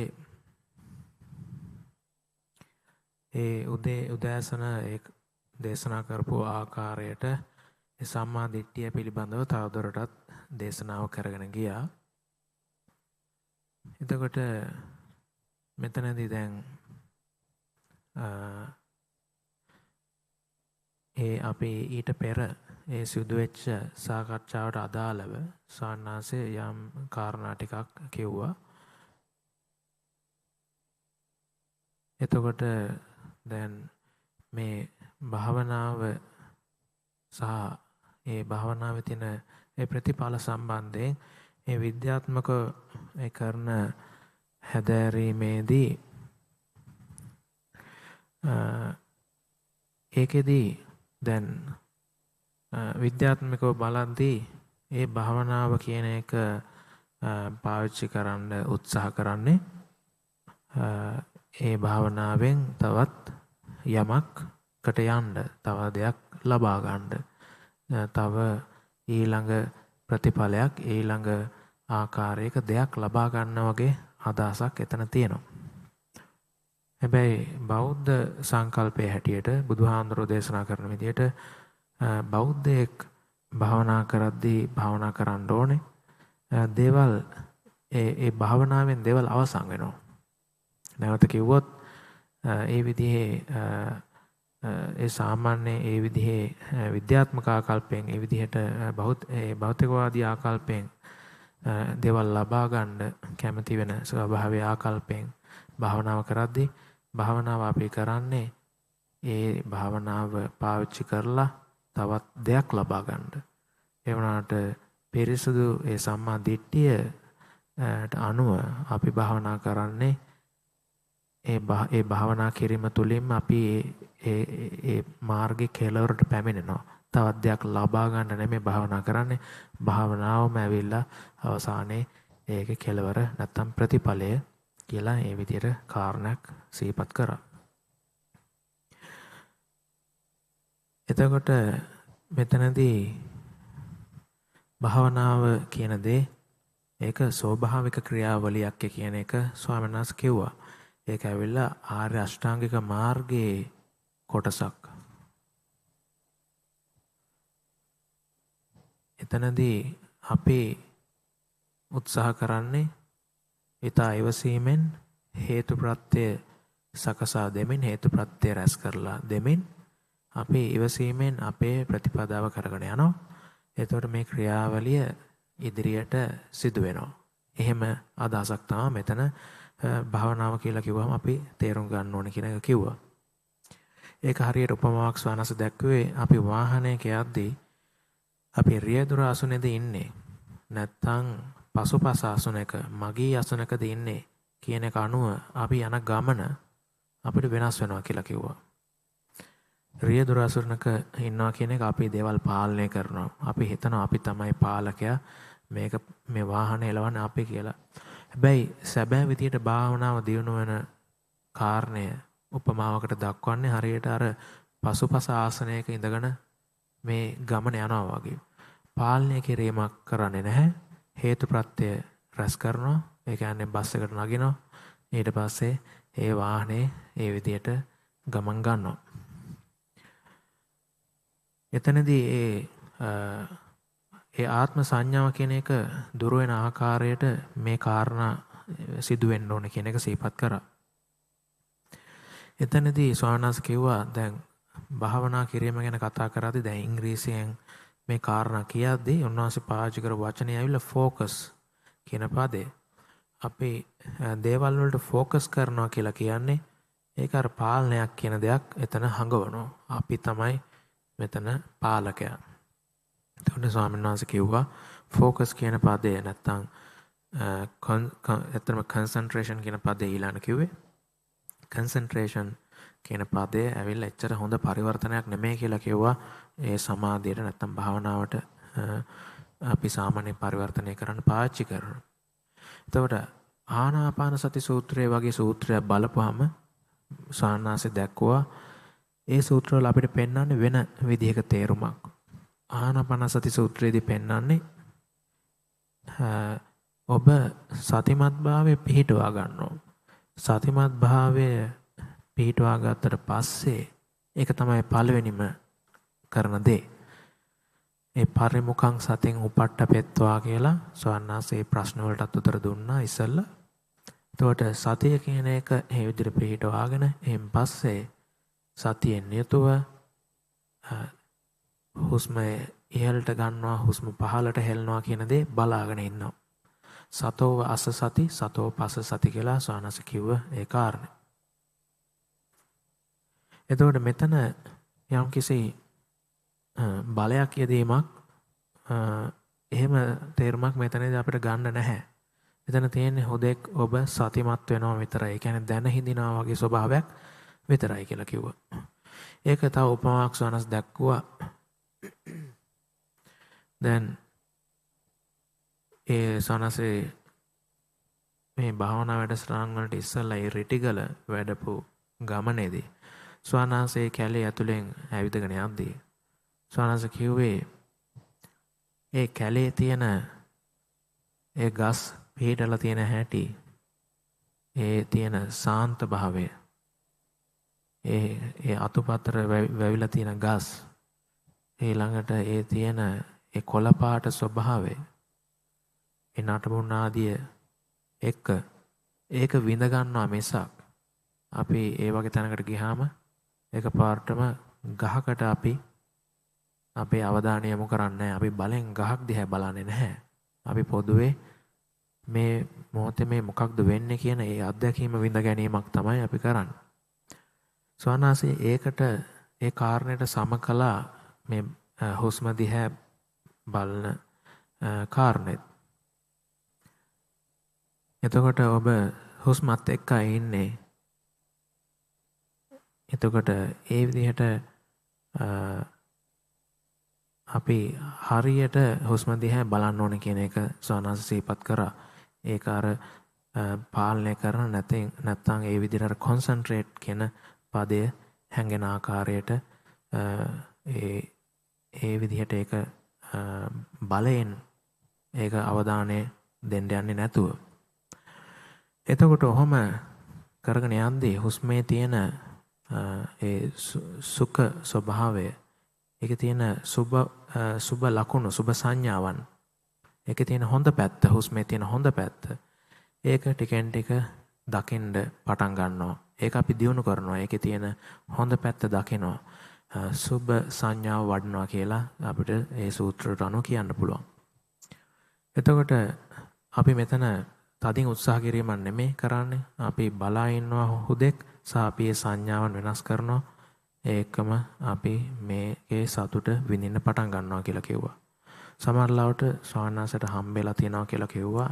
සමහර භාවනා යෝගින් ස්වාමීනාසට කියලා තියෙනවා කවදාවත් ආයෙනම් භාවනා වැඩසටහනකට යන්නේ නැහැ කියලා. මොකද හේතුව ඒ සමහර භාවනා ඒ වාර ඒ වැඩසටහන් වලදී ඒ විඳලා තියෙන කායික දුක් පීඩා නිසා ඒ ඉඳගෙන ඉඳලා ඒ ආදී වශයෙන් කර භාවනාව බල කරලා වගේ. ඒක නිසා ඒකත් එක්ක තියෙන වේදනාවන් නිසා සමහර අය භාවනාව ඉක්මනින් අත්හරිනවා කියලා කිව්වා. මෙතනදී අපි තේරුම් ගන්න ඕනේ කාරණේ තමයි භාවනාව කියන එක ඇවිල්ලා ධර්මතාවයක් විතරයි. එතකොට මේක ඇවිල්ලා ස්වභාව ධර්මයේ කොටසක්. අපිට බෑ ස්වභාව ධර්මයට බල කරන්න කියලා කිව්වා. ඒක ඇවිල්ලා ස්වභාවික ක්‍රියාවලියක්. ඔබ ස්වභාවික ක්‍රියාවලියට බල කරන්න ගියොත්, බලපෑම් කරන්න ගියොත් ඒ දේ අවුල් වෙන එක, විනාශ වෙන එක තමයි වෙන්නේ කියලා කිව්වා. ඊන් පස්සේ ස්වාමීනාසේ උපමා කතාවක් දැක්කුවා. ඒ පොඩි ළමයෙකුට අම්මා දෙනවා සූර්යකාන්ත මල් වල ඇට පොතේ මේක පැල කරන්න කියලා. ඒ ළමයා ඒක පස් වලට යට කරලා ඊට පස්සේ වතුර අම්මා කිව්ව විදිහට වතුර දාලා ඒ විදිහට ඊට පස්සේ දැන් හැමදාම ඇවිල්ලා බලනවා කො මේකේ මොකක්වත් වෙනසක් තියනවද? ඒතර අම්මන්ට කිව්වහම මේක පැලවෙලා නැහැ තාම කියලා. ඒතර අම්මා කියනවා ඉවසන්න පොඩ්ඩක්. ඕක බලන් ඉන්නකෝ ඕක එනවා කියලා. ඉතින් කොහොම හරි ඉවසලා ඊට පස්සේ ඔන්න එකපාරටම ඒ අංකුරයක් පොළවෙන් මතුවෙනවා. ඔහොම මතුවුනහම ඉතින් සතුටුයි ඒකට. ඊට පස්සේ ඉතින් ආයෙත් ඒක දිහා බලාගෙන ඉන්නවා. මේක ලොකු වෙන්නේ කවදද කියලා. ඊට පස්සේ මේක ඒ විදිහට ඉතින් ලොකු වෙන්නේ නැහැ වගේ. ඉතින් ඒක නිසා මේ ළමයා කරන වැඩේ ඉන්න මම පැලේට උදව් කරන්නම් කියලා ඒක ඇදලා ඒක ලොකු කරන්න හදනවා. එතකොට අපි දන්නවා මොකද්ද එතනදී පැලේට වෙන්නේ කියලා. ඉතින් ඒක නිසා ඒ දරුවා උත්සාහ කරේ ඒ පැලේට උදව් කරන්න. අන්තිමට උදව් කරලා උනේ ඒ පැලේ නැති වෙන එක, විනාශ වෙන එකයි එතන උනේ කියලා කිව්වා. ඉතින් ඒක නිසා ඒ වගේ අර පොඩි ළමෙක් වෙන්න එපා කියලා කිව්වා අපිට. මොකද මේ දේවල් ස්වභාවිකව යන්න ඕන ක්‍රියාවලියක්. මේ දේවල් වැඩ කරන්නේ හේතු ප්‍රත්‍යයන් වලට අනුවයි. එහෙම නැතුව අපේ බලාපොරොත්තු, අපේ චේතනා කිරීම වලට අනුව මේ භාවනාව දුවන්නේ නැහැ. මේ ස්වභාවික ක්‍රියාවලිය වැඩ කරන්නේ නැහැ කියලා ඒ විදිහට දැක්වුවා. ඒකයි බුද්ධ ධර්මයේ කියන්නේ. ඒ බුද්ධ ධර්මය ඇවිල්ලා හේතුඵල ධමයක් කියලා. හේතුන් රැස් කරපුවාම තමයි නිසි ප්‍රතිඵල ලැබෙන්නේ. වෙන ආකාරයකින් අපි ප්‍රතිඵල ලබන්න බල කරලා ඒ විදිහට ලබන්න උත්සාහ කරන්නේ නැහැ. ඉතින් එතනදී මූලික අපි රැස් කළ යුතු හේතුවක් විදියට සීලය කියන එක දක්වා. ඒක ඇවිල්ලා මූලිකවම හේතුවක් විදියට සිහිපත් කරා. එතකොට ටිකෙන් ටික මේ විදියට ඒ සීලය තුලින් ඒ හිතේ තියෙන පිරිසුදු භාවය ඊළඟට අර විදියට භාවනාව තුලින් ලබන ඒ සතුට එක්ක මේ මාර්ගය කියන එක ටිකෙන් ටික අපිට වැඩෙනවා. අපේ භාවනාව ටිකෙන් ටික පහසු වෙනවා. ඉතින් ওই විදිහට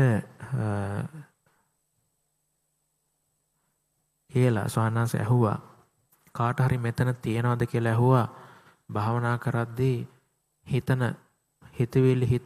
ප්‍රශ්නයක් මෙතන කාට හරි තියනවද කියලා ඇහුවා. ඉතින් අපි ඔක්කොට මේ ප්‍රශ්නේ තියෙන නිසා ඊට පස්සේ ස්වාමීන් වහන්සේ කිව්වා ඊන් පස්සේ ඉතින් ඒකට හේතුව මෙන්න මේකයි. අපි ලෝකේ දකින විදිහ තියෙන අඩුපාඩු නිසා තමයි මේ විදිහට අපිට හිතවිලි එන්නේ ඕනට වඩා කියලා කිව්වා. එතකොට අපි වටිනාකම් දෙන්නේ මොනවටද? අපි සැබෑ වටිනාකම් දෙන්නේ මොනවටද ලෝකේ? නැත්තම් මොනවටද අපි හරියටම අගයන්නේ මොකක්ද? ලෝකේ තියෙන දේවල්ද? නැත්තම් සතිය, සමාධිය වගේ දේවල්ද? භාවනාවටද අපි වටිනාකම දෙන්නේ? සීලයටද වටිනාකම දෙන්නේ? ඒ අනුව තමයි මේ කාරණේ ඒ අනුව තමයි සකස් වෙන්නේ කියලා කිව්වා. අපි මේ විදිහට ඒ පරිබාහිර දේවල් වලට ඒ වටිනාකම් දෙනවා නම් ඒ පරිබාහිර දේවල් තමයි ඔළුවට එන්නේ. ඒ සම්බන්ධයෙන් හිතවිලි පහළ වෙයි කියලා කිව්වා. ඒ වුණොත් සතිමත් භාවයට, ඒ සාන්ත භාවයට, සමාධි භාවයට අපි වටිනාකමක් දෙනවා නම් අපිට පහසුවෙන් ටිකෙන් ටික ඒ දේවල් වලට සංසිඳෙන්න, තැම්පත් වෙන්න උපකාරී වෙයි කියලා කිව්වා.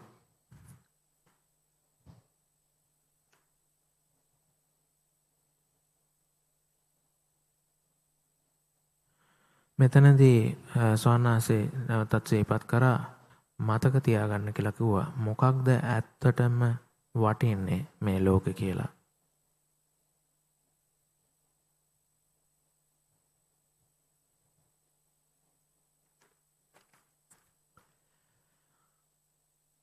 ලෝකෙ දිහා බලපුවාම ගොඩක් ප්‍රශ්න තියෙනවා විසඳන්න කියලා කිව්වා. ඒ ප්‍රශ්න විසඳලා ඉවරයක් කරන්න බැරි දේවල් කියලා කිව්වා. ඒතර අපිට මෙච්චර කාලයක් අපි සංසාරෙත් ආවේ මේ ප්‍රශ්න විසඳන්න දරපු උත්සාහය එක්ක කියලා කිව්වා. ඉතින් ආපහු ගිහිල්ලා ඊළඟ ජීවිතේදීත් අපි කරන්නේ ප්‍රශ්න විසඳන එක කියලා කිව්වා. මේ පුරුද්ද අපි අත්හැරියේ නැත්තම්. එතකොට ප්‍රශ්න විසඳන්නේ ඇයි? අපි ප්‍රශ්න විසඳීම තුළින් සතුට හොයන්න උත්සාහ කරනවා. අපි බලාපොරොත්තු වෙනවා, අපි විශ්වාස කරනවා මේ ප්‍රශ්න විසඳුනොත් එතකොට මට සතුටක් තියෙයි. එතකොට මගේ මේ ප්‍රශ්න හරියයි කියලා. හැබැයි ඇත්ත තත්ත්වය ඇවිල්ලා එක ප්‍රශ්නයක් ඉවරුනාම තව ප්‍රශ්නයක් තියෙනවා විසඳන්න. ඒ ප්‍රශ්න වල විසඳීමේ කෙලවරක් ලැබෙන්නේ නැහැ කියන එක ස්වාමීන් කිව්වා. එතකොට මේ විදිහට ප්‍රශ්න විසඳලා සතුට හොයනට වඩා සතුට හොයන්න වෙන ක්‍රමයක් තියෙනවා කියලා කිව්වා. ඒක තමයි ඒ අර ආධ්‍යාත්මික මාර්ගය අපි ගන්න. ආර්ය අෂ්ටාංගික මාර්ගය ඒ විදිහට වැඩිම.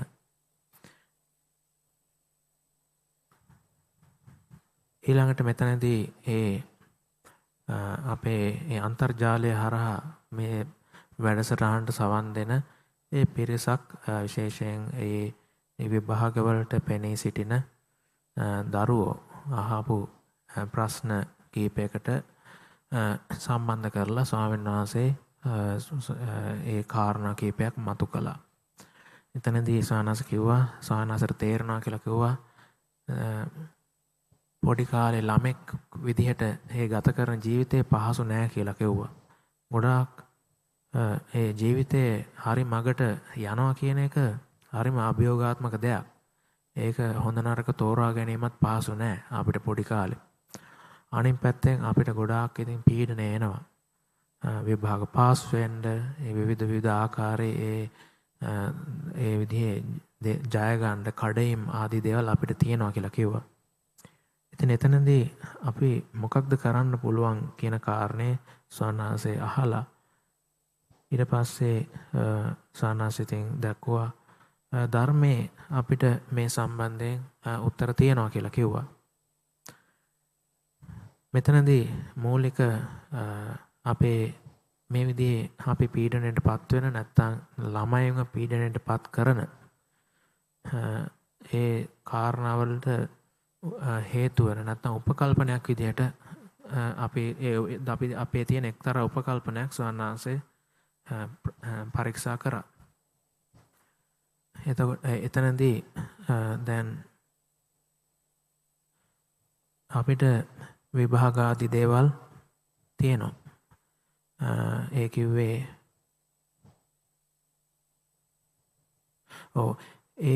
ඒ කාරණේ මුලින් කිව්වේ මම හිතන්නේ විභාග සම්බන්ධයෙන් කියද්දි ඊට පස්සේ සාන්නස් කිව්වා මෙහෙම ඔබ හරියට ජීවත් වෙනවා නම්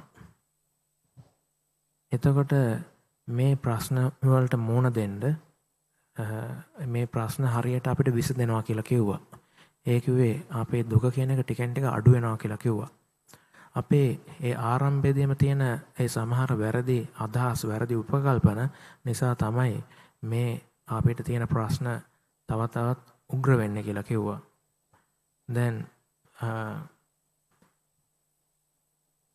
දැන් අපිට විභාග වගේ දේවල් තියෙනවා. අපිට තියෙනවා ඩෙඩ්ලයින්ස් කියලා කිව්වා. එතකොට ඒ දේවල් හරි කරදරකාරී දේවල්, සමහරවිට අසාධාරණ දේවල්. හැබැයි වෙන විදිහක් නැහැ. ඒ දේවල් වලට අපිට මුහුණ දෙන්න වෙලා තියෙනවා. ඒක නිසා අපි ආතතියටපත් වෙනවා කියලා කිව්වා. එතකොට අපි විභාගයේදී ගැන කල්පනා කරද්දී අපිට මතක් වෙන විභාගය ගැන විතරමයි. ඒක තමන්ගේ තියෙන ඒ සම්පූර්ණ මානසික අවකාශය පුරවලා දානවා මේ විභාගය කියන කාරණෙන්. ඒතකොට අපිට අමතක වෙනවා විභාගයෙන් පස්සේ මොනවද තියෙන්නේ? නැත්නම් විභාගයට අමතරව ලෝකේ මොනවද තියෙන්නේ? ඒට සමාන්තරව. එන්නේ ඒ පැත්තෙන් හිතන්න ඕනේ කියලා කිව්වා. ඒ සම්බන්ධයෙන් අපේ දෘෂ්ටි කෝණය වෙනස් වෙන්න ඕනේ කියලා කිව්වා. දැන් ඔබ විභාගේ පාස් වුණොත් මොකක්ද වෙන්නේ කියලා ඇහුවා. විභාගේ පාස් වුණොත් ගුරුවරු දෙමාපියෝ සතුටටපත් වෙනවා. ඉතින් ඒගොල්ලෝ කියනවා ලොකු දෙයක් වා හොඳ දෙයක් කරා කියලා. ඉතින් සමහරවිට ඉතින් එච්චරයි. ඒගොල්ලෝ සතුටු වුණා. එච්චරයි. ඊට පස්සේ තව විභාග කරන්න තියෙනවා. ඊට පස්සේ විභාග කරලා ඊට පස්සේ කරන්න තියෙන මොකක්ද? ඊට පස්සේ තියෙන්නේ ලොකු ගාණක් ගෙවන ගොඩාක් ආතතිය ලැබෙන ආකාරයේ ලොකු රැකියාවක් කරන්න වෙනවා. අනිත් පැත්තෙන් සානාස කිව්වා ඉතින් විභාගේ පාස් වුණේ නැත්තම් ඉතින් ඔයාලට පුළුවන් ඕනනම් මේ පොඩි රාජ්‍ය රැකියාවක් වගේ කරන්න කියලා ඒ විදිහට ඉතින් කිව්වා. ඉතින් නැත්තම් ඉතින් බැරි වුණොත් පැවිදි වෙන්න පුළුවන් කියලා කිව්වා. ඉතින් ඒ විදිහට ටිකක් ඒ හාස්‍ය උපදවන්න සානාස උත්සාහ කරලා ඊට පස්සේ සානාස කිව්වා මෙතනදී මම අදහස් කරන්නේ විභාගේ ෆේල් වෙන්න කියන එක නෙමෙයි. ජීවිතේ කියන දේට ගොඩාක් දේවල් තව තියෙනවා. විභාග මේ දේවල් මේ භෞතික වශයෙන් මේ උපයන දේවල් විතරක් නෙමෙයි ලෝකේ තියෙන්නේ කියලා කිව්වා. එතකොට අනිත් පැත්තෙන් ඒ සරලව ජීවත් වෙන මිනිස්සු මේ ලෝකේ ඒගොල්ලෝ සතුටෙන් ජීවත් වෙන අය කියලා කිව්වා. එතකොට අපි මේ පොළොල් පින්තූරේ තේරුම් ගන්න ඕන කියලා කිව්වා. මේ විදිහට පොළොල් පින්තූරේ තේරුම් ගත්තී මේ විභාගය කියන එක ඇවිල්ලා ලෝක අවසානයේ නෙමෙයි කියලා අපිට තේරුම් ගන්න පුළුවන් වුණොත් මෙතන පොළොල් පින්තූරයක් තියනවා කියලා. එතකොට හොඳයි පාස් වුණොත් එහෙමයි පාස් වුණු නැතත් ඒත් කමක් නැහැ. ඒ වගේ ආකාරයකට හිතාගත්තාම ඒත් හැබැයි විභාගයට පාඩම් කරනවා ඒ දේවල් කරනවා. එතකොට ඔබ අර තියෙන ආතතිය ඔබට අඩුයි. හැබැයි ඔබ විභාගයට ඒ විදිහට මුහුණ දෙනවා. බොහෝ වෙලාවට ඔබ විභාගෙත් පාස් වෙයි කරදරයක් නැතුව කියලා ඒ විදිහට සෝනාසේ ඒ සම්බන්ධයෙන් සිටිය යුතු ආකාරය දැක්වුවා. ඉතින් ඊට අමතරව ඊට පස්සේ සෝනාසේ තවත් ඉදිරියට ගියා දේශනාවේ අපි වටිනාකම් දීමේ ඒ පිළිවෙල ඒ අනුපිළිවෙලේ වෙනස්කම් කොහොමද කරන්නේ කියන එක. ඒ සම්බන්ධයෙන් අපි කොහොමද අපි හිතන්න ඕනේ කියලා අහලා ඒ විදිහට දක්වලා සාන්නාස දුන්නා උපමා වගේක් බුදුහාඳුරු දක්වලා තියෙනවා. ඒක උපමාවක් තමයි මේ දේවල් මේ ලෝකේ තියෙන දේවල් හරියට නිකන් සිහින විදිහට හිතීම. දැන් අපි මේ විදිහට මේ දේවල් පස්සේ යන දේවල් ඔක්කොම මේ අපි ලබා ගන්න ඒ ධනය ඊළඟට ඒ බලය ඊළඟට ඒ විවිධාකාරයේ කීර්ති ප්‍රශංසා නම්බුනාම මේ දේවල් ඔක්කොම හේනයක් විදිහට හිතන්න කියලා කිව්වා.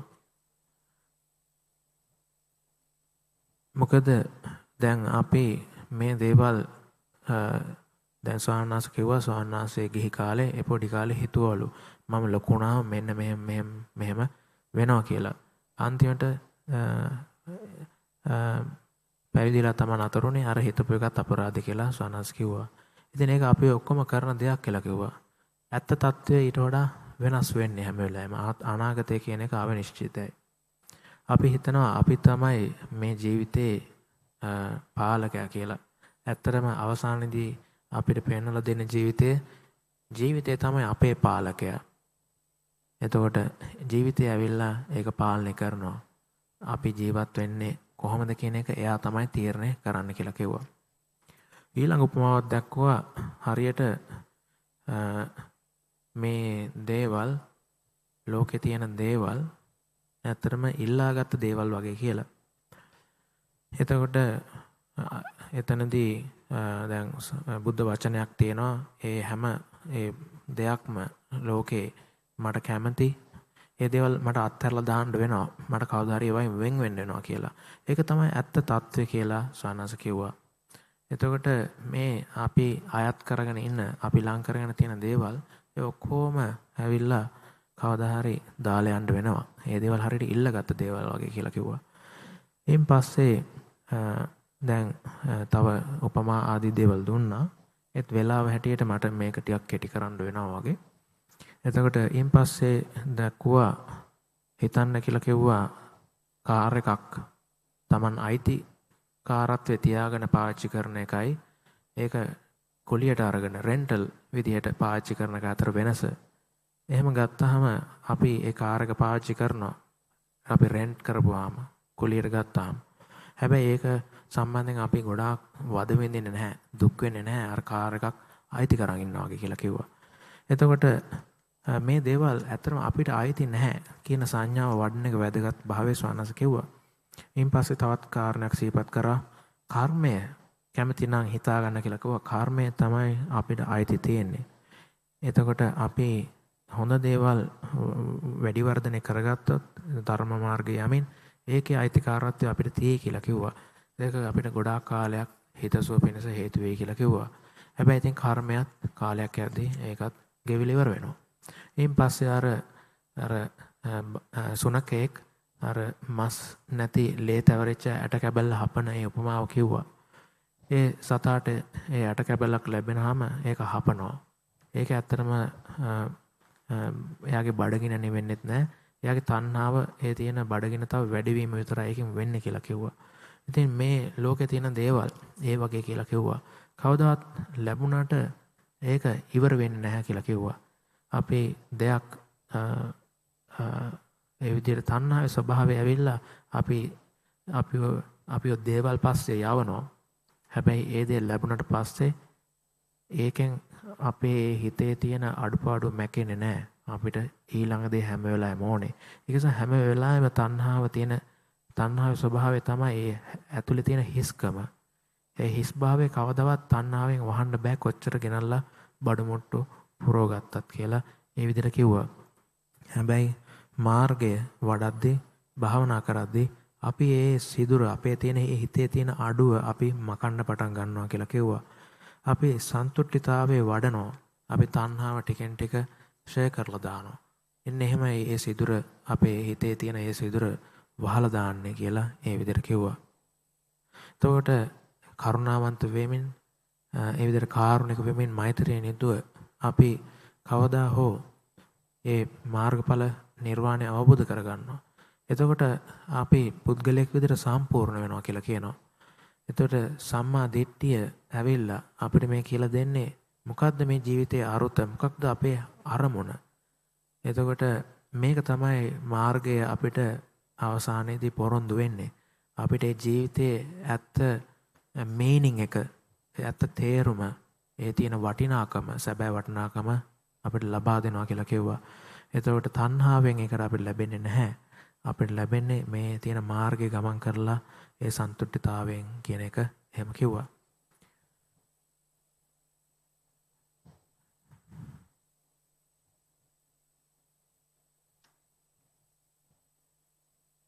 එතකොට මේ මාර්ගයේ අපි තේරුම් ගන්න ඕන තවත් කාරණයක් තමයි මේක ඇවිල්ලා සතුටු මාර්ගයක් කියලා. දැන් සූත්‍රවල දැක්වෙනවා ඒ සීලය නිසා හිතේ විපිලිසරකම, හිත කරදර වෙන එක, හිත චෝදනා කරන එක නැති වෙලා යනවා කියලා කියනවා. ඒ චෝදනාව නැති නිසා හිතේ සතුටක් එනවා කියලා කියනවා. ඒ සතුට ප්‍රීතියක් බවට හැරෙනවා කියලා කියනවා. ප්‍රීතිය කය සංසිඳීමට පත් වෙනවා කියලා කියනවා. ඒ කය සංසිඳීම ඊළඟ සුඛයක් බවට පත් වෙනවා කියලා කියනවා. ඒ සුඛය ඊළඟට සමාධියක් බවට පත් වෙනවා කියලා කියනවා. සමාධිය නිසා අපි ඇත්ත ඇති හැටියෙන් දකින්න පුළුවන්කම ලැබෙනවා කියලා කියනවා. එතකොට මේ මාර්ගය සීලෙන් පටන් අරගෙන මේ මාර්ගය ඇවිල්ලා සතුටු විදියේ මාර්ගයක්. බෞද්ධ විදියට අපි දුක ගැන කතා කරාට මේක මේ දුක්ඛාකාරී මාර්ගයක් නෙමෙයි. ඇත්තම කාරණේ ඇවිල්ලා අපි දුක කියන එක අවබෝධ කරගත්තාම අපිට තියෙන්නේ සතුට. ඒක තමයි ඒ ඉහළ අවබෝධයේ ස්වභාවය. හැබැයි අපිට අර බැලුව බැලමට හිතෙන්නේ බෞද්ධ විදියට මේ දුක ගැන තමයි කතා කරන්නේ. ඒක නිසා මේ මාර්ගයත් එක්තරා දුක්ඛදායී මාර්ගයක් කියලා අපිට හිතෙන්න පුළුවන් කියලා කිව්වා. ඉතින් ඒ සමාධියත් එක්ක අපිට ලැබෙනවා කියලා කිව්වා ඒ අවසාන ඒ ප්‍රතිඵලය. ඒ සමාධියෙන් පස්සේ එන ප්‍රඥාව. එතනදී සානාස උපමාවක් දුන්නා. ඒ යාළුවෝ දෙනෙක් හිටියා. එක යාළුවෙක් ඒ කන්ද අකුඩට නැග්ගා. කන්ද පාමුල ඉන්න යාළුවාට ඒ කන්ද උඩ ඉන්න යාළුවා කිව්වා, යාළුවා මට පේනවා මේ ඈත තියෙන ලස්සන ඒ වටපිටාව කියලා. කන්ද යට ඉන්න යාළුවා කිව්වා, මම ඕක විශ්වාස කරන්නේ නැහැ. ඔහොම එකක් එහෙම දෙයක් නැහැ කියලා. ඊට පස්සේ ඒ උඩ ඉන්න යාළුවාට එපා වෙලා පල්ලහැට ඇවිල්ලා අර යාළුවව ඇදගෙන ගිහිල්ලා උඩට පෙන්නනවා. දැන් මොකද කියන්නේ කියලා. ඒතර ඒ යාළුවත් පිළිගන්නවා, ඔව් ඒක ඇත්ත. මෙහෙම උඩට ආපුවාම ලස්සන වටපිටාවක් බලන්න පුළුවන් කියලා. ඉතින් ඒ වගේ කියලා කිව්වා මේ සමාධිය කියන එකත්. සමාධිය කියන එක ඇවිල්ලා ඒ කන්ද උපමා කරා. ඒ සමාධි ස්වභාවයට පැමිණුවාම ඒ කන්ද උදුනේ ඉඳලා අපිට දේවල් ඇත්ත හැටියෙන් පේනවා කියලා කිව්වා. ඉතින් තවත් ඒකට එතනදී බුදුහාමුදුරුවන්වත් එතනදී උපමාවට ගැලපෙවවා සාහනාසේ බුදුහාමුදුරුවෝත් ඒ කන්ද මුදුනේ ඉඳලා කියන අපිට උඩට එන්න කියලා. අපි හැම වෙලාවෙම කියනවා බෑ. ඒ කන්දට නගින්න මං එන්නේ නැහැ කියලා. ඒ විදිහට අපි පල්ලහැ එන්න තමයි අපේ කැමැත්ත තියෙන්නේ කියලා එහෙම කිව්වා. ඊළඟ තව උපමා කතාවක් දැක්කුවා. ඒ එක්තරා ඒ ධම්මපදට්ට කතාවේ එන කතාවක්. මොකක්ද? පණුවේගේ කතාව. යාළුවෝ දෙන්නෙක් හිටියා. ඒ එක යාළුවෙක් ඒ විදිහට ඊළඟ පණුවෙක් කියලා ඉපදුනා. අනිත් යාළුවා දෙවියෙක් බවට පත් වුණා. ඒ දෙවියා බැලුවා කො මේ අනිත් යාළුවා මොකද උනේ කියලා. පණුවෙක් කියලා ඉපදලා තියෙනවා. ගොම ගොඩක තමයි ඉන්නේ. ඉතින් ගිහිල්ලා ඉවරලා කතා කරාලු යන් දිවි ලෝකෙට කියලා. එතකොට පණුව ඇහුවලු මට බෑ යන්න.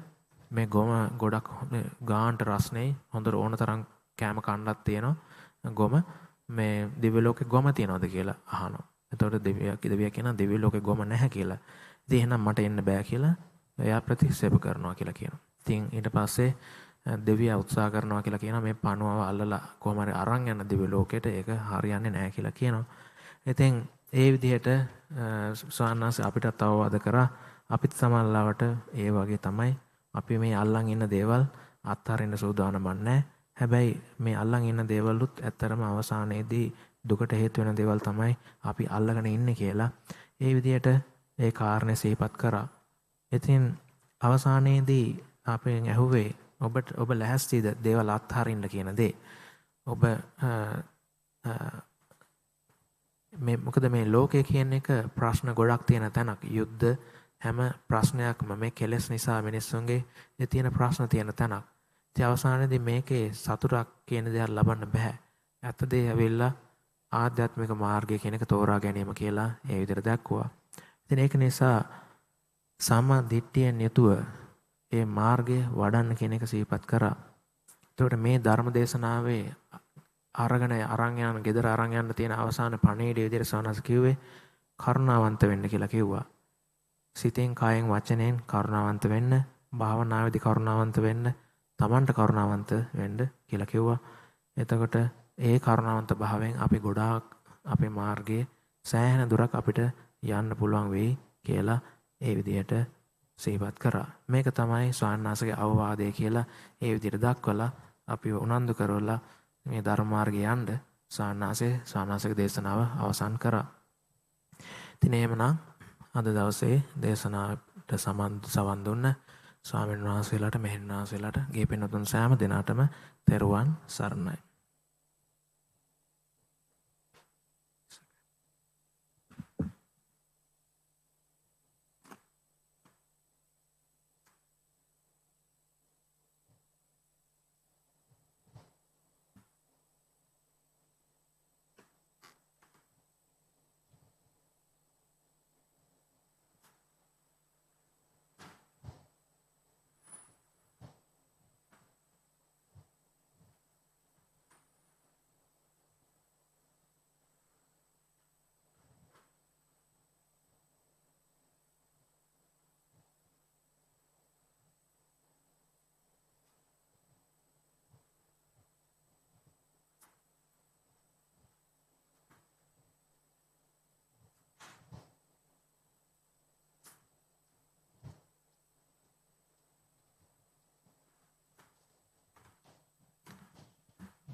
Good evening, and we have come to the final segment of the day.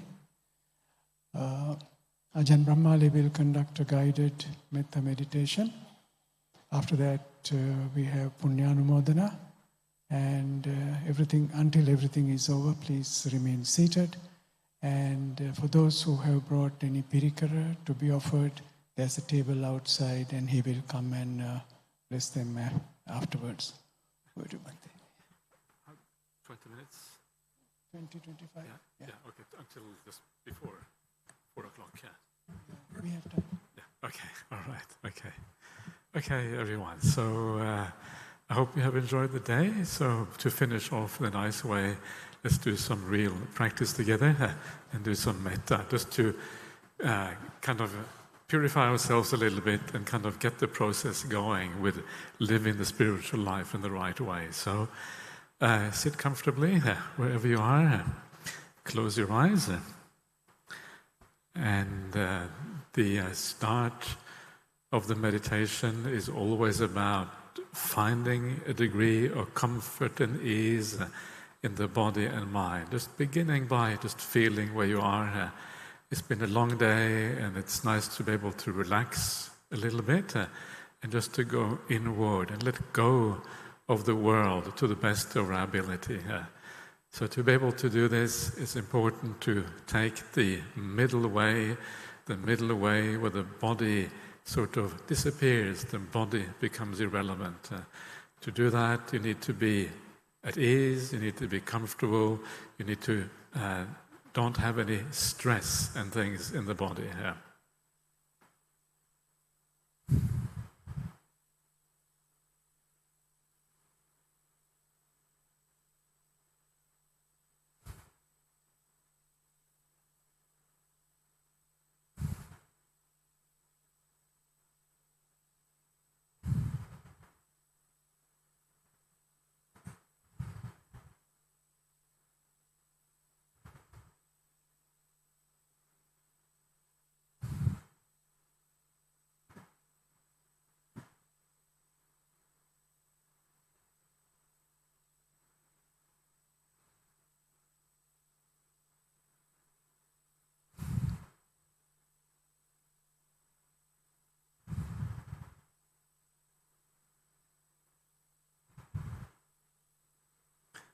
And just feel how nice it is to just sit quietly, not having any interaction with the surroundings, being an island unto yourself, a refuge unto yourself, going in, allowing the world just to be, and staying inside. There's something very delightful about that, and just having no business in the world whatsoever, enjoying the peace of the moment.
And just patiently allowing things to be, not really trying to control anything, just enjoying the peace.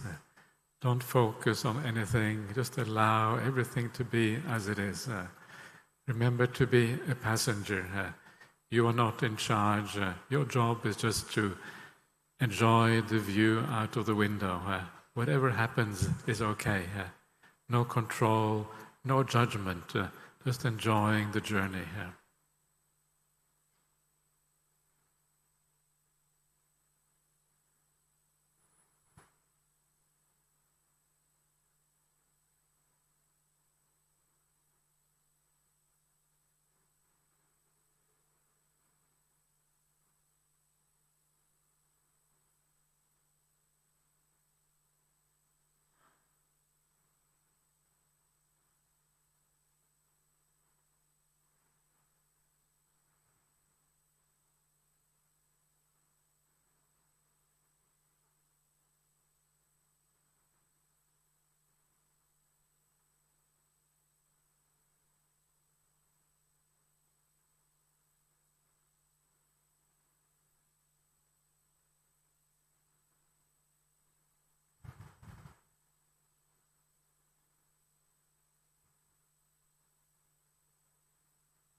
And when you feel at ease and relaxed, also you want to bring out a positive perception in your mind, something that lifts the mind, uplifts it, makes it brighter and more clear.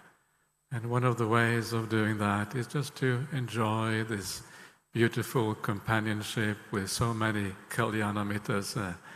The Buddha is there in the background, ever present with his teachings. And then there is the suttas that we have been listening to, and just spending time with good friends. There's nothing better than that in terms of ease, in terms of positive feelings, being able to be together in a positive way.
And now, if you like, bring to mind the idea of positive spiritual qualities, what it means to be generous, what it means to be kind, what it means to be compassionate.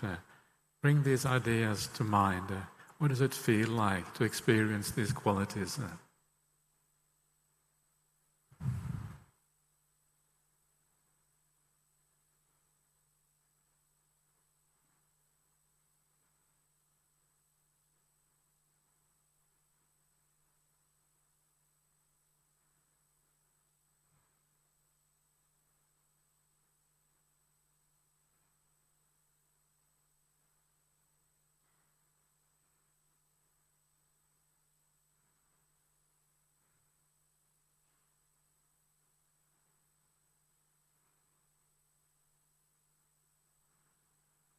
And then remember that there are many beings in the world who are endowed with such delightful spiritual qualities. Many beings like that, beings worthy of true happiness and contentment. And so now, coming from your heart, wish all beings in the world, wish them happiness. May all beings be happy and well.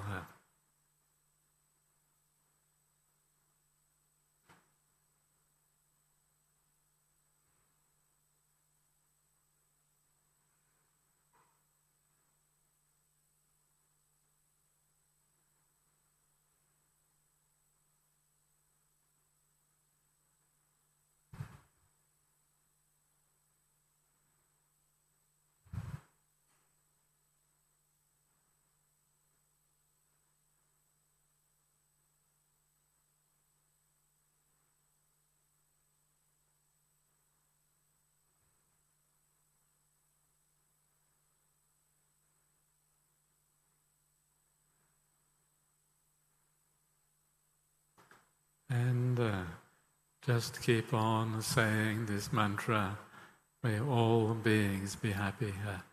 It's important that you mean it, that you really wish happiness to all beings. And as you do wish happiness to all beings, you can start to feel that something is moving inside of you. It's as if your spirits are lifting, your heart is opening up, and you start feeling this beautiful feeling, what is the idea of compassion and metta combined.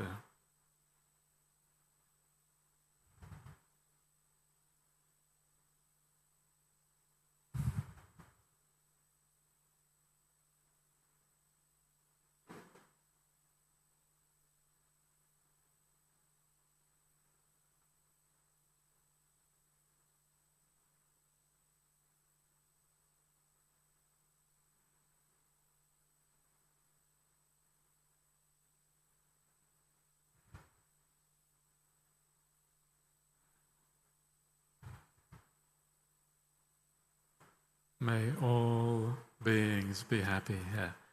May all beings be well. Gently, gently. May all beings be happy.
You don't need to say it too much. Just say it with meaning, say it with purpose, really wishing happiness to all beings. And as you do that, feel the feeling afterwards. What does it feel like to spread true kindness to all the beings in the world? May all beings be happy.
May all beings be happy. All beings want to be happy. But sometimes their conditioning is so difficult. Sometimes they are just blind. They don't know how to find happiness in the world. So have a sense of compassion for these beings. Kindness and compassion going together. May all beings be happy.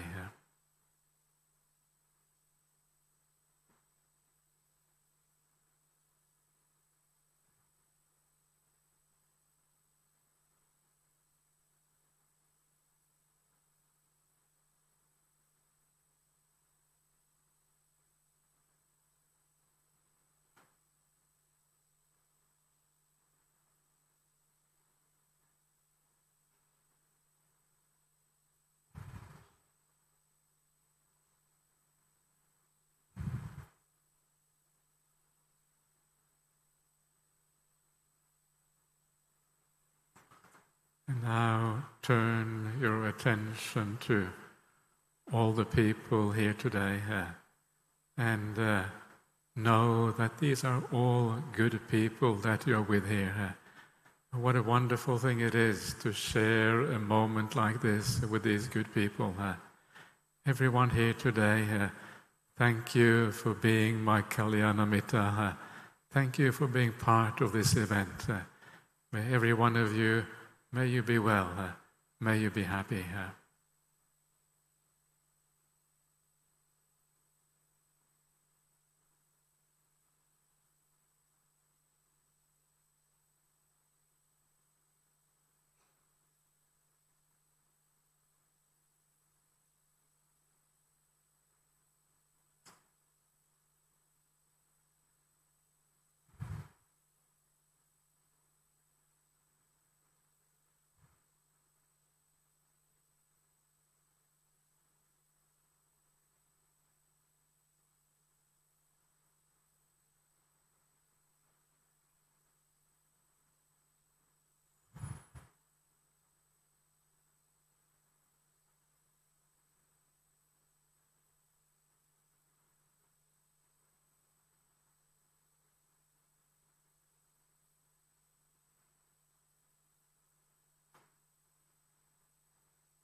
And how are you feeling now? And if you do feel an improvement in the quality of your mind, a bit more gentle, a bit more peaceful, a bit more joyful, whatever it might be, try to understand why that is the case. How does the process of meditation work?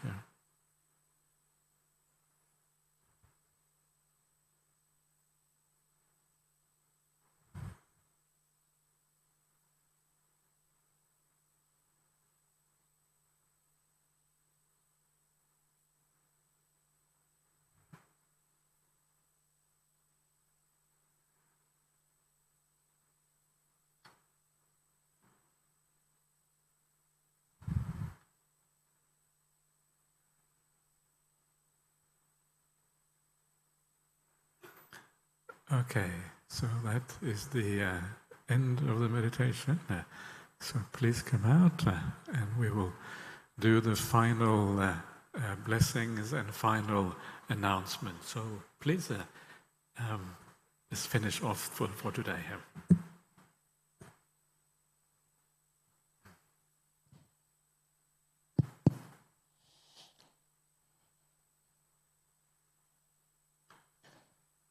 පුරා දවසක් ධර්මයේ සමග ගත කිරීමෙන් සියලු දෙනාගේම සිත් තුළ තිබෙන්නේ සැනසෙල්ලක් බව මා දන්නවා. පහසුවක් බව මා දන්නවා. මේ මොහොතේ විනාඩියක් කැප කරන්න කැමති මේ සියලුම ව්‍යායාමයන් පිටුපස ගාමක බලවේගයක්ව සිටි මේට මාස 4කට හෝ 5කට පමණ පෙර අපවත් වූ මෙත්ත විහාරී ස්වාමීන් වහන්සේ පිළිබඳව සුළු මතක් කිරීමක් කරන්නටත් අද දවස තුල අප සියලු දෙනා රැස් කරගත් සියලුම කුසල් උන්වහන්සේට අනුමෝදන් කරන්නටත් මේ සුදුසු අවස්ථාවක් කියලා මා හිතනවා. වසර ගණනාවකට පෙර මේ බණ්ඩාරනායක පරිශ්‍රය සහ ලංකාවේ විවිධ ප්‍රදේශවලට ආජාන් බ්‍රහ්මවංශ ස්වාමීන් වහන්සේව වැඩම කරවමින්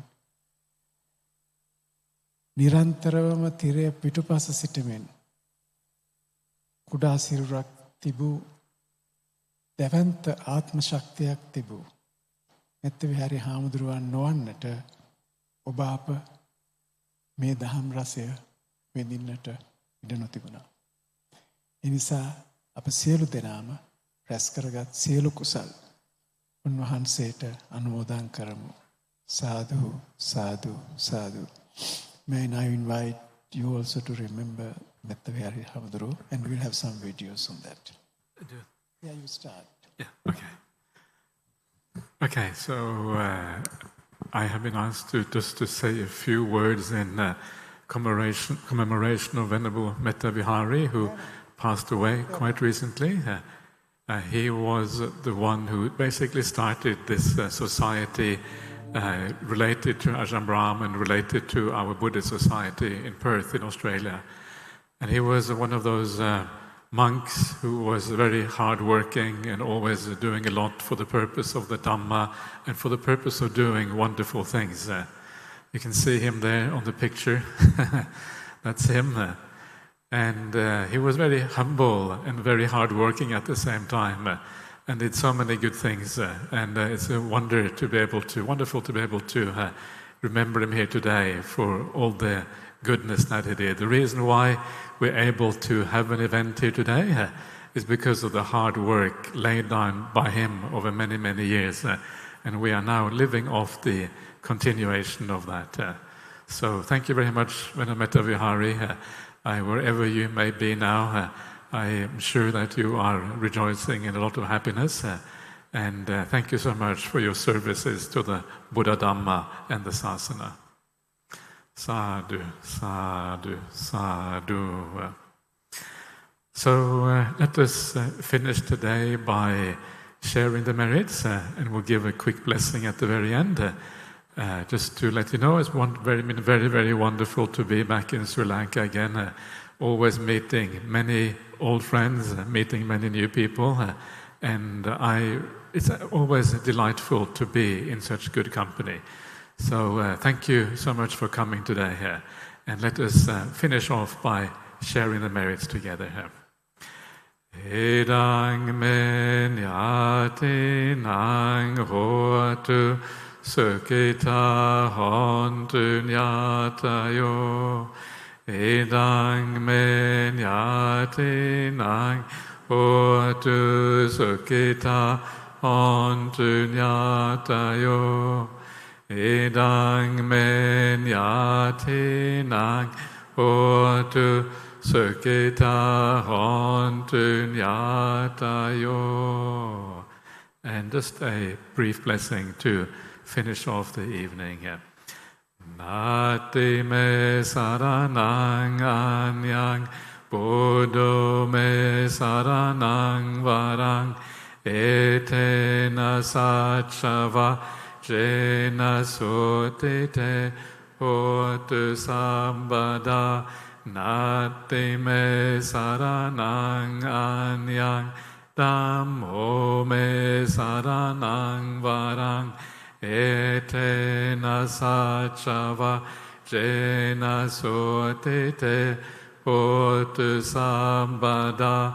Nati me saranang anyang Sangho me saranang varang etena sachava jena sotite hotu sambada. Sadhu, sadhu, sadhu. Okay, farewell everyone, and see what happens for the future, but we might see each other again in the future if things go in a certain way. See what happens. In the meantime, bye-bye. Once again, much merit to you, Bhante, for spending your whole day with us today. And this is after running a 7-day retreat, and I don't think the organizers really got every single minute out of his stay here. And once again, thank you very much for your active participation by being on time and being silent.